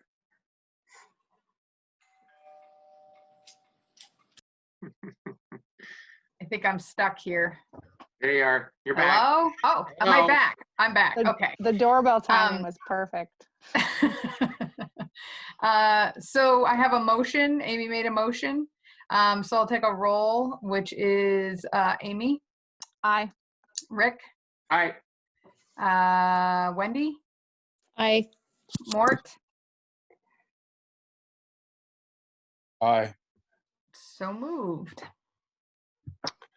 Motion number 3 would be a motion to announce an FY22 elementary tuition rate of $13,700. This number is relatively meaningless. If you had a town nearby that had elementary school choice and sent kids to you, this would be the tuition bill that you would send to them. I'll make the motion. Okay, I have a motion. Amy. Aye. Wendy. Aye. Rick. Aye. Mort. Aye. Right, so moved. Next up is a motion to announce an FY22 secondary tuition rate of $16,900. I'll make that motion. Okay, we have a motion made by Amy. Mort. Aye. Wendy. Aye. Rick. Aye. Amy. Aye. So moved.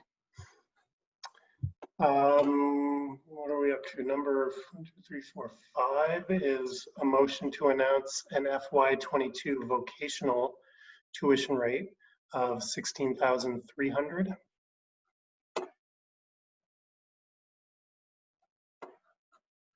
I'll make the motion. Motion's been made by Rick. A vote. Mort. Aye. Wendy. Aye. Rick. Aye. Amy. Aye. So moved. You're almost there. The last one is going to be a motion to approve and authorize the chair to sign away from the table the Enosburg-Richford Unified Union School District 2021 Annual Meeting Warning. And before you make that, just give me a second to plug your numbers in, and then I will share that with you so you're actually able to see what you're about to vote on.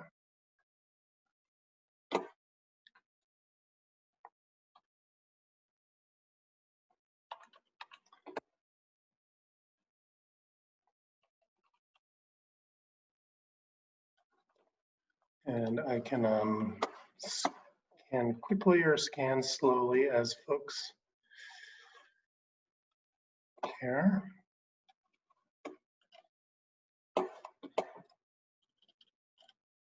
So again, everything will be by Australian ballot, electing a moderator, clerk, treasurer, director from Enosburg, director from Richford, and then Article 5 is the scary one.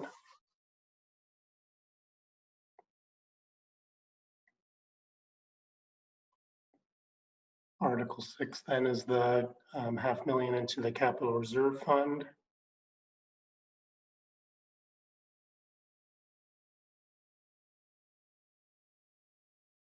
Seven is authority to borrow. 8 is to accept the property on Corliss Heights. And then 9 is the article for the use of next year's fund balance. And if people are asking, Enosburg is going to do their Australian ballot voting at the Emergency Services Building, and that's a change from years past.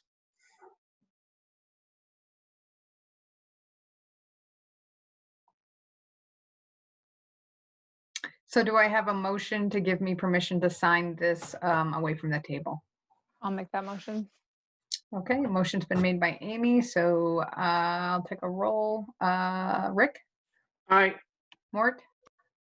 Aye. Wendy? And Amy? Aye. Did Wendy say anything? I saw her Aye. thing. Oh, good. There we go. Yeah, Thank you, aye. Wendy. Okay, so moved. That's all I got. I'm remote tomorrow and I have a little window around 11. I could scoot down to your office and sign that if you'd like. Or I can just scan it to you and Oh, you beautiful. can sign it and shoot Okay, it back. perfect. And yeah, that is all I have for you tonight. Okay, so next we have Lynn.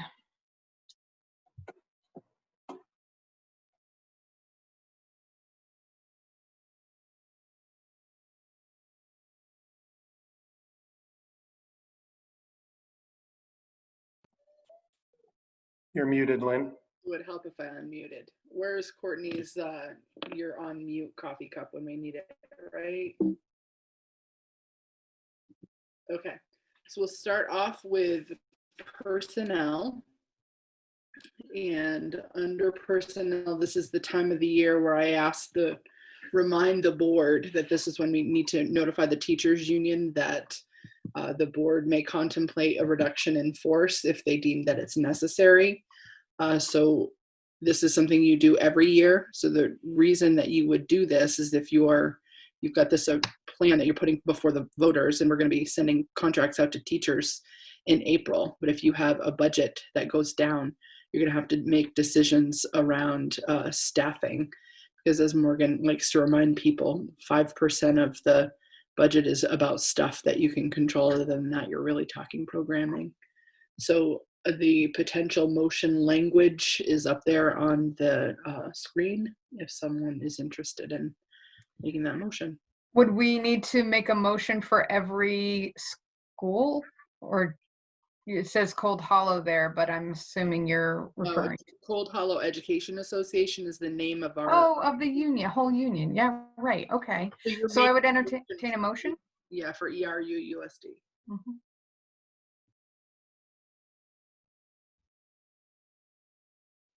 I'll make that motion.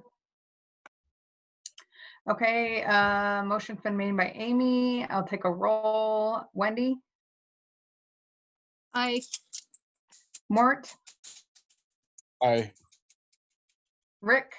Aye. And Amy. Aye.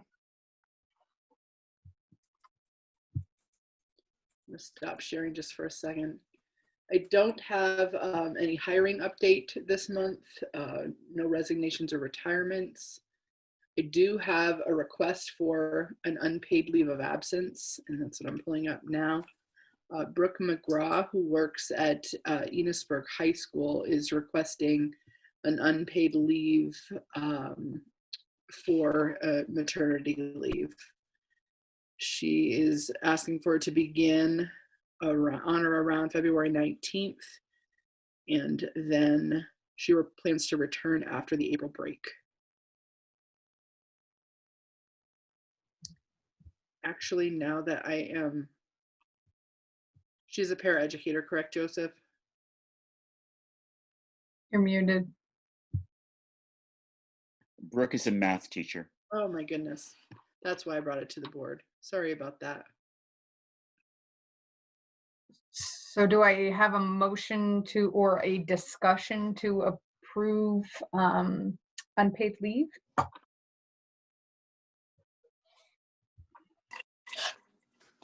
I'll make the motion. Okay, a motion's been made by Rick. I'll take a roll. Amy? Aye. Mort? Aye. Wendy? Aye. And Rick? Aye. So moved. I don't have anything under student for this evening. I do need to go into an executive session with you to talk about teacher negotiations. So I don't know, do you want to do that now or do you want to wait until the end of the meeting? Let's wait to the end of the meeting. I might have something else I want to talk about, an executive. Okay. Morgan, is there any reason why you need that earlier? Wait, our order switched in this meeting, isn't it? I remember last time you wanted it. Yep, no, I'm good. Okay.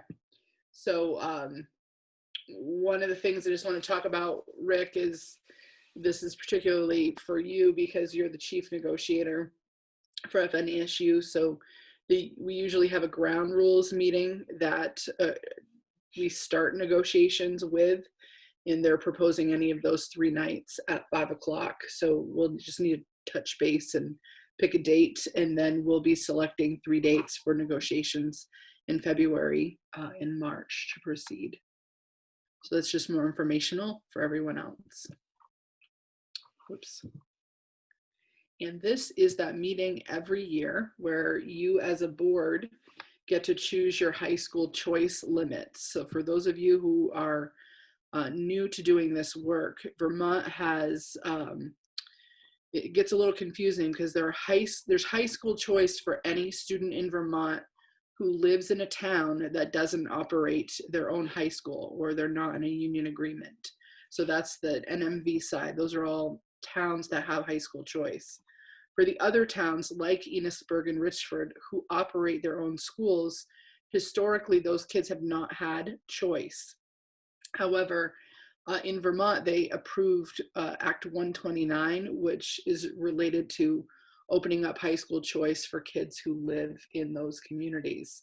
So the board's going to be asked to set 2 limits tonight. The first is the annual limit for the number of students allowed to transfer out of each high school. And there are some minimums and maximums to consider. In last January, you chose to set an annual limit of 5 students out or 20 total in each school. The board is going to be asked to set an annual limit for the number of students allowed to transfer into each high school as well. And Rick, I am ready for you this year because you always ask me the question. No, you're not ready. And I go, You're not ready. I'm not even going to ask. uh-oh. It's here. I had it all queued up for you because I knew you were going to ask. Okay. So do you want to start with your annual limit for the number of students allowed to transfer out?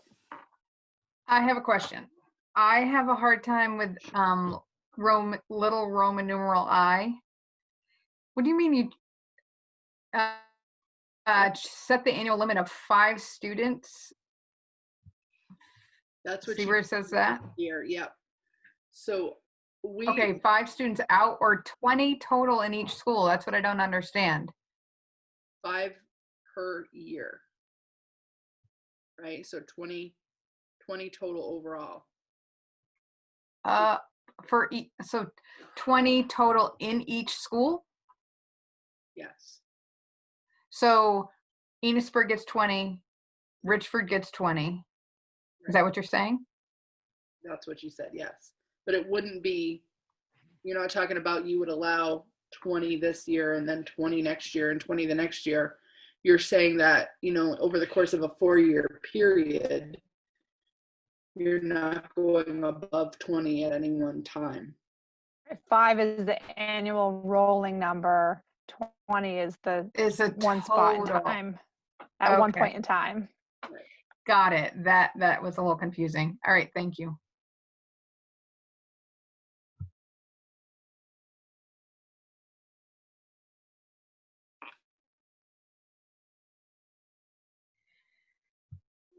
So, I'm stuck.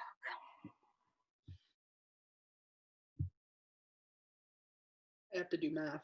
Sorry.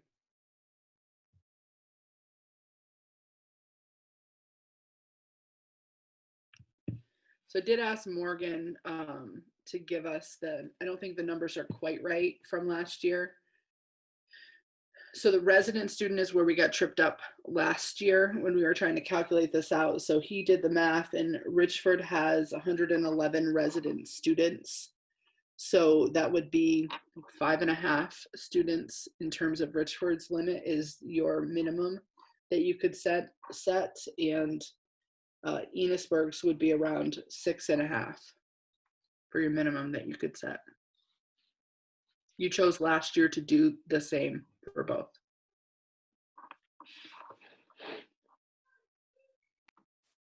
So let's do the, what was Enosburg, 6 or a little over 6? Yeah, 6.5. You probably want to set a limit to include a half a student, but. Yeah, so you want to do 7 and 6, or do you want to do 7 for both schools? Let's do 7 for both.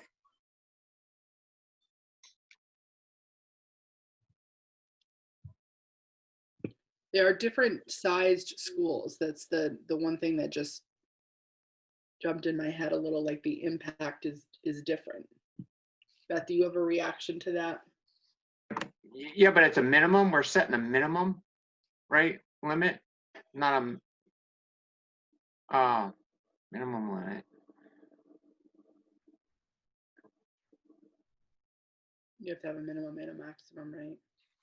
Just tell you, I hate the way this thing is worded. Me too. Me too. Here we get tripped up. It is really.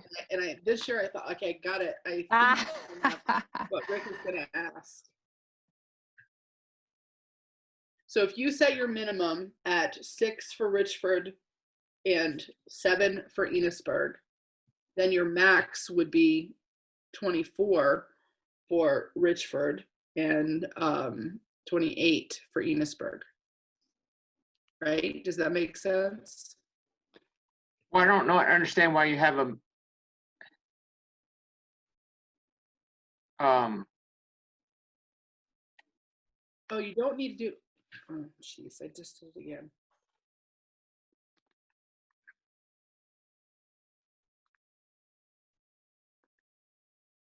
So the minimum number, so we have to set a minimum and a maximum, right? So the maximum would be, or can our minimum limit be also the maximum? Why do need you have to set a to minimum? limit to the number leaving the school, and it's got to be between 5 and 10% or 10 and 40.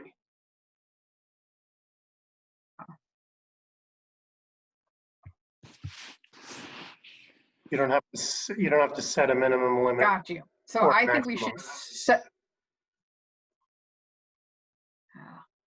You're saying one number, Morgan, that Yep. has to be in between 5 and 10%.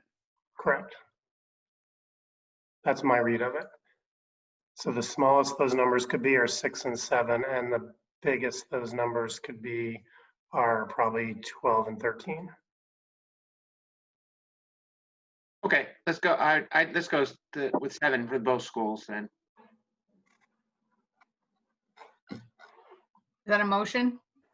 I make the motion, yes. Okay. So I'm going to take a roll. Amy? Aye. Mort? Aye. Wendy? Aye. And Rick? Aye. This next part is your annual limit on the students transferring into each high school. So this, you get to, there's no percentage criteria around this. You get to determine how you want to establish this. Last year, you said the limit was 5 or 20 total.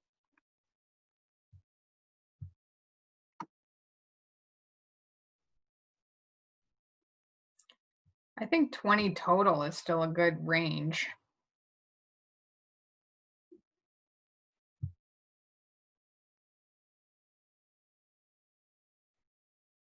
Yeah, I'm good with that unless Beth or Joseph have any other opinions. No, I'm fine with it. I'm fine with it, but one thing you want to keep in mind, I'm fine with 5, is that the money does not follow the kid. So Yeah. you just want to be clear on that. So if you're taking in 20 kids from MBU, you're getting no money from the MBU school district. Right, unless they go to Cold Hollow and then we get some of it. Exactly. But I'm fine with that. Just wanted to make sure people understood that. I can't remember, Morgan, do we decide if they count, they don't count in our, do they count in our equalized pupil though? Nope, they count that you basically lose all around on these kids.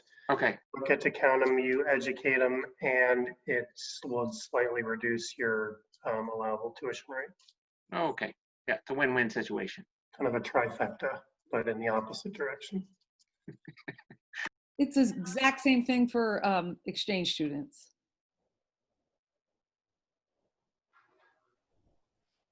Can I get a clear motion on the first part? Because I was a little confused with all the conversation. Why would you be confused about this, Amanda?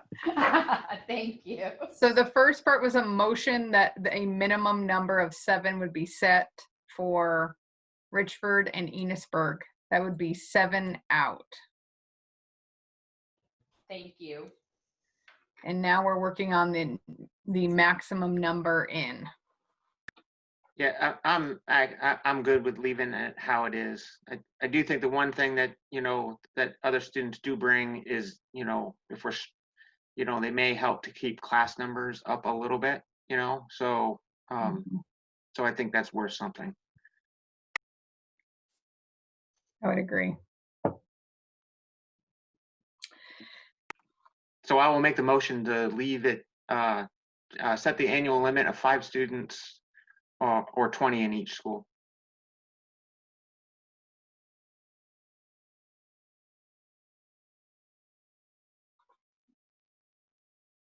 To talk about it, I'm supposed to say that. If there's no more discussion, then we will vote. So, Amy. Aye. Rick. Aye. Mort. Aye. Wendy. Aye. So moved. So I'll move into legislative session 2021. So in your, I'm going to have Courtney, because this isn't linked in your agenda, send this to you. So there are times throughout the year where the legislators are considering certain bills, where you might receive information from Vsba that gives you a heads up that this is being considered. And we've put together a contact sheet. So if you want to be able to communicate with any of the legislators that fall within our area, depending on which town you represent or towns you represent, you could choose to contact any of them. So we've put their no phone numbers this year because everything is remote. So we've just put all of their email addresses and which towns each of the representatives and senators represent. So it's there for you if you feel like you need it. So that you will get, as board members, most of you are used to this, you'll get your VSBA legislative updates. I did notice yesterday that and I'm assuming VSBA, the board members receive this as well, that they're going to try to do weekly updates this year. And they included yesterday a podcast, which to me was a welcome addition, because I know I certainly have a pile of things I'm expected to read every day, and being able to listen to a podcast update is pretty welcome. So I would just encourage you to, when you get a chance, to try to read what's coming out of VSBA, because some of the bills that get considered during the legislative session have a pretty big impact on districts. So I will bring information to you at your board meetings. You'll get the newsletters. You'll also get the podcasts. Any questions about that? It might be helpful to, on that legislature information, to put what committees they were placed on. That's a good Just as a point of reference. And we do have that now. Just get that information last week, I think. Yeah, Corey Parent was on the education, so he would be your contact. Is he still though? I feel like he might not be. Is. You think it's changed? I could be wrong. I'll look it up. Okay. That's a good point, Amy. I'll add that and have Courtney send that out. I think so, but that's a good question. So while Amy's looking for that, I'm going to shift gears. Under other, I realized in the NMV meeting, also this was the first month that I didn't give COVID its own category to talk about. But of course, I couldn't go an entire month without talking about COVID. So the big thing that's happening right now is the expiration of the Family First Coronavirus Relief Act. And that was how we were managing leave with teachers during the first part of the school year. So the entitlement to FFCRA leave for educators expired on December 31st. There's some confusion in the field that in the 11th hour, they extended FFCRA. So they did extend FFCRA. They extended the tax incentive associated with FFCRA. So as a public entity, there's nothing that you get from a tax incentive because you're not paying taxes. So we're navigating with our union how we're going to be applying leave as we move forward. And Morgan and Jamie have been working with me on that. I gave an update to the principals earlier this week. So I'm hopeful that by the end of this week, we can have an agreement about how we're going to be applying leave as we move through this second semester around COVID-related absences. Any questions on that? No guidance from a state level on that question? The guidance is you should work with your union to figure it out, is essentially the guidance that we got on that. So this is it has happened several times throughout the pandemic where I'm not saying that it's anyone's fault. It's just that decisions get made and then we have to quickly try to pivot and figure out, okay, if that's the decision that was made, how do we now take the next steps to figure out how that gets applied here? And it's getting applied in different parts of the state. Some parts of it are getting applied similarly and some parts are getting applied differently. So there was no statewide approach to it, Rick.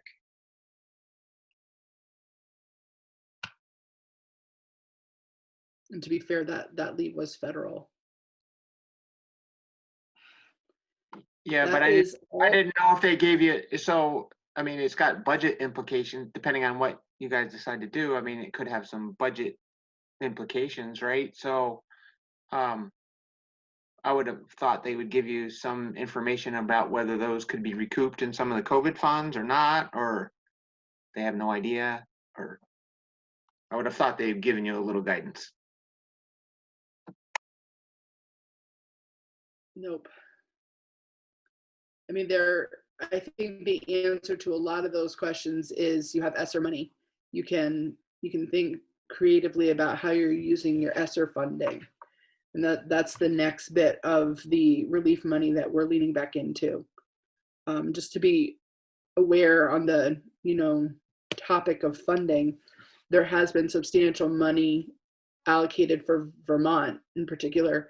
There's new CARES Act money and there's new ESSER money. There's also additional gear funding that will be coming. I'll try to give you an update on that in the coming weeks about what that means for Vermont. Again, it's substantial in Vermont, but then what's that allocation going to look like in FNESU? So I'll try to get that to you once we have it.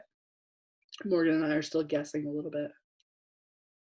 And then I got one more quick question. Seems to be kind of a push to have students all back in class in April. Have they given you any guidance about how that's going to look? Well, I'm glad you brought that up because the goal is to return more students to in-person learning. And I think that, that is a similar goal that all educators and all administrators ultimately want. It's the timing of when that's going to happen. And what we're hearing is that's the big idea, the goal for after the April break. What we hear behind that is if the conditions allow. So where we're at is the conditions are connected to also the health and safety guidelines that are established for us.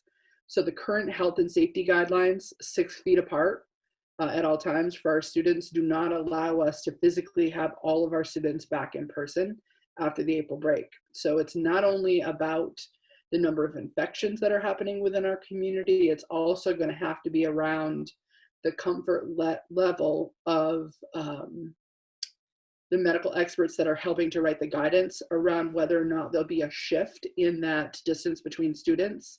And I suspect there will also be a connection to vaccinations associated with that as well.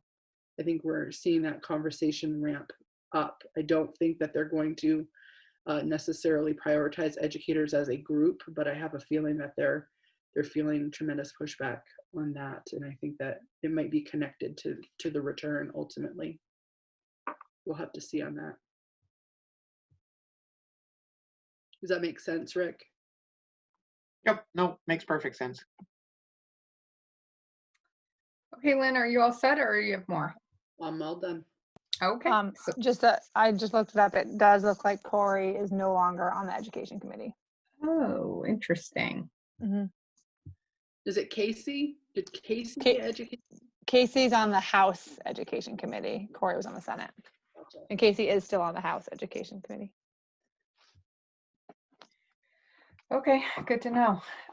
So we're going to go to principals reports. Kelly, do you have anything other than your board report? I do not. Okay, great. Kelly, I do want to ask you something in executive session about your report. Okay, I thought you might. Okay. Beth, how about you? Do you have anything other than your board report? No, it's all informational. Okay. Jen, do you have anything other than what's in your board report? No, it's all informational. Great, thanks. And then Rachel is out, I hear. That's exciting. And then that Polly, if you don't mind, we've got Rachel is going a little early to have her baby. So Robin Gagne is filling in as acting principal for Rachel, and Lisa DeLorme will be starting. She came back early from Florida, so she'll be starting middle of next week. Great. And then Joseph, do you have anything other than your board report? Nothing additional.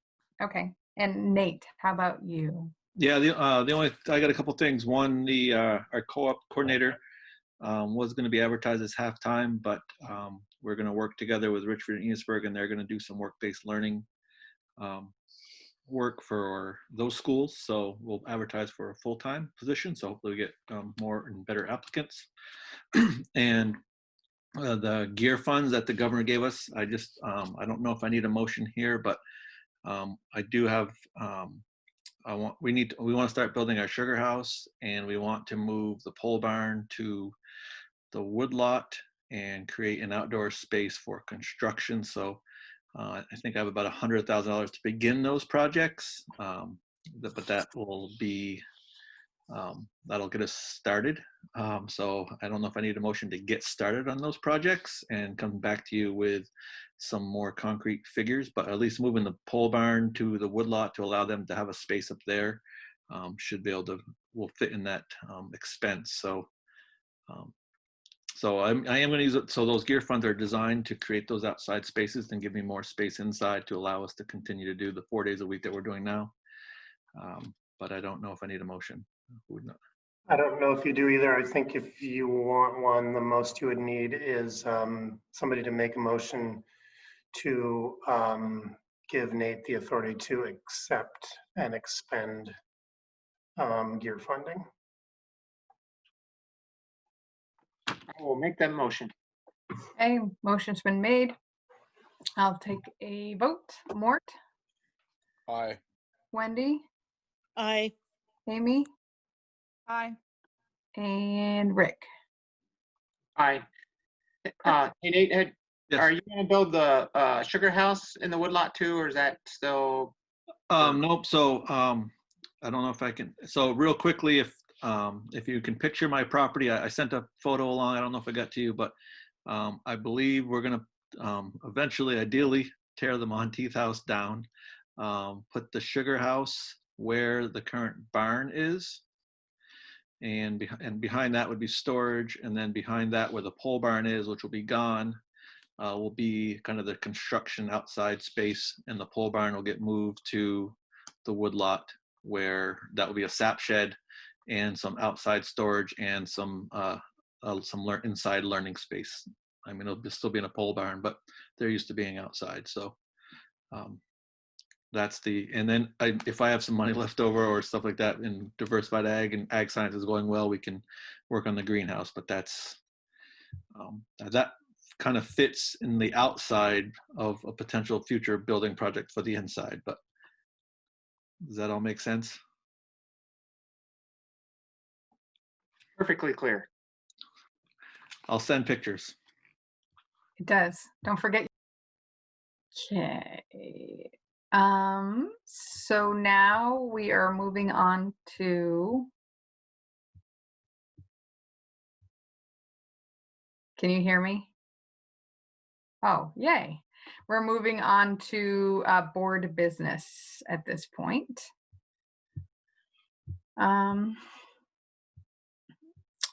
So set future agenda items. Is there anything that we need to put on the future agenda?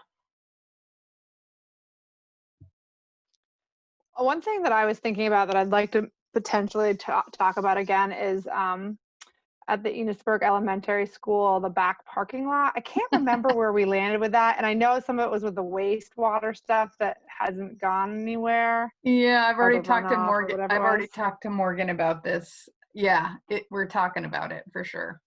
Okay. Yeah. Right, Morgan? Yep, let's get the capital reserve fund established, and then we can start talking about priorities there. Exactly. That's what he told me too. And I will double check it. The state has gone radio silent on those stormwater permits, so I will make some calls to see where those are at as well. Yeah, so I had actually called Morgan a while ago about that, and I thought we would because I was actually supposed to contact them at one point in time, and I actually tried several times to contact them, and I actually never got a call back. So do we want to let sleeping dogs lie for a little bit? Or? Yeah, I'm fine with that. Okay. Yep. Okay, any other future agenda items? Okay. It also looks like we are supposed to do the scholarship fund work tonight. Can you jog my memory on that one? That, I don't know if you're going to want to do that without Kevin. Maybe you're prepared to do it, Morgan, but this was some of the work that Kevin was bringing forward to the board. Oh, right. So maybe we should wait for Kevin to have that conversation. Is anybody opposed to waiting? No? Okay. Morgan, were you prepared to have that without him? I know I certainly was not. I am certainly not. Okay. So that brings us to executive session, I believe. And it sounds like we needed Kelly, but do we need anybody else? I don't believe so. So have a good night. All your principals in the executive session. Sorry. Oh, we do want all the principals. Okay. Yes. Did you see what she just did to you? I don't think it'll be lengthy, but I think you all should be in there. Okay, so I'll move to. After you go into executive, I will put Amanda and Eddie from Northwest into the waiting room. If either of you disappear, I will either take notes or record the meeting once we're out of executive. Okay, so can I have a motion to go into executive? Make the motion. Okay, Amy? Aye. Rick? Aye. Wendy? Aye. Mort? Aye. Okay, so moved. And you are out of executive. So no motions pending as a result of executive. So I would entertain a motion to, right, that's where we're at, right? Adjournment? Yes, okay. Motion to adjourn? I'll make that motion. Perfect. Wendy? Aye. Mort? Aye. Rick? Aye. Amy? Aye. So moved. We are adjourned. Have a good week, everybody. Thanks all. See you.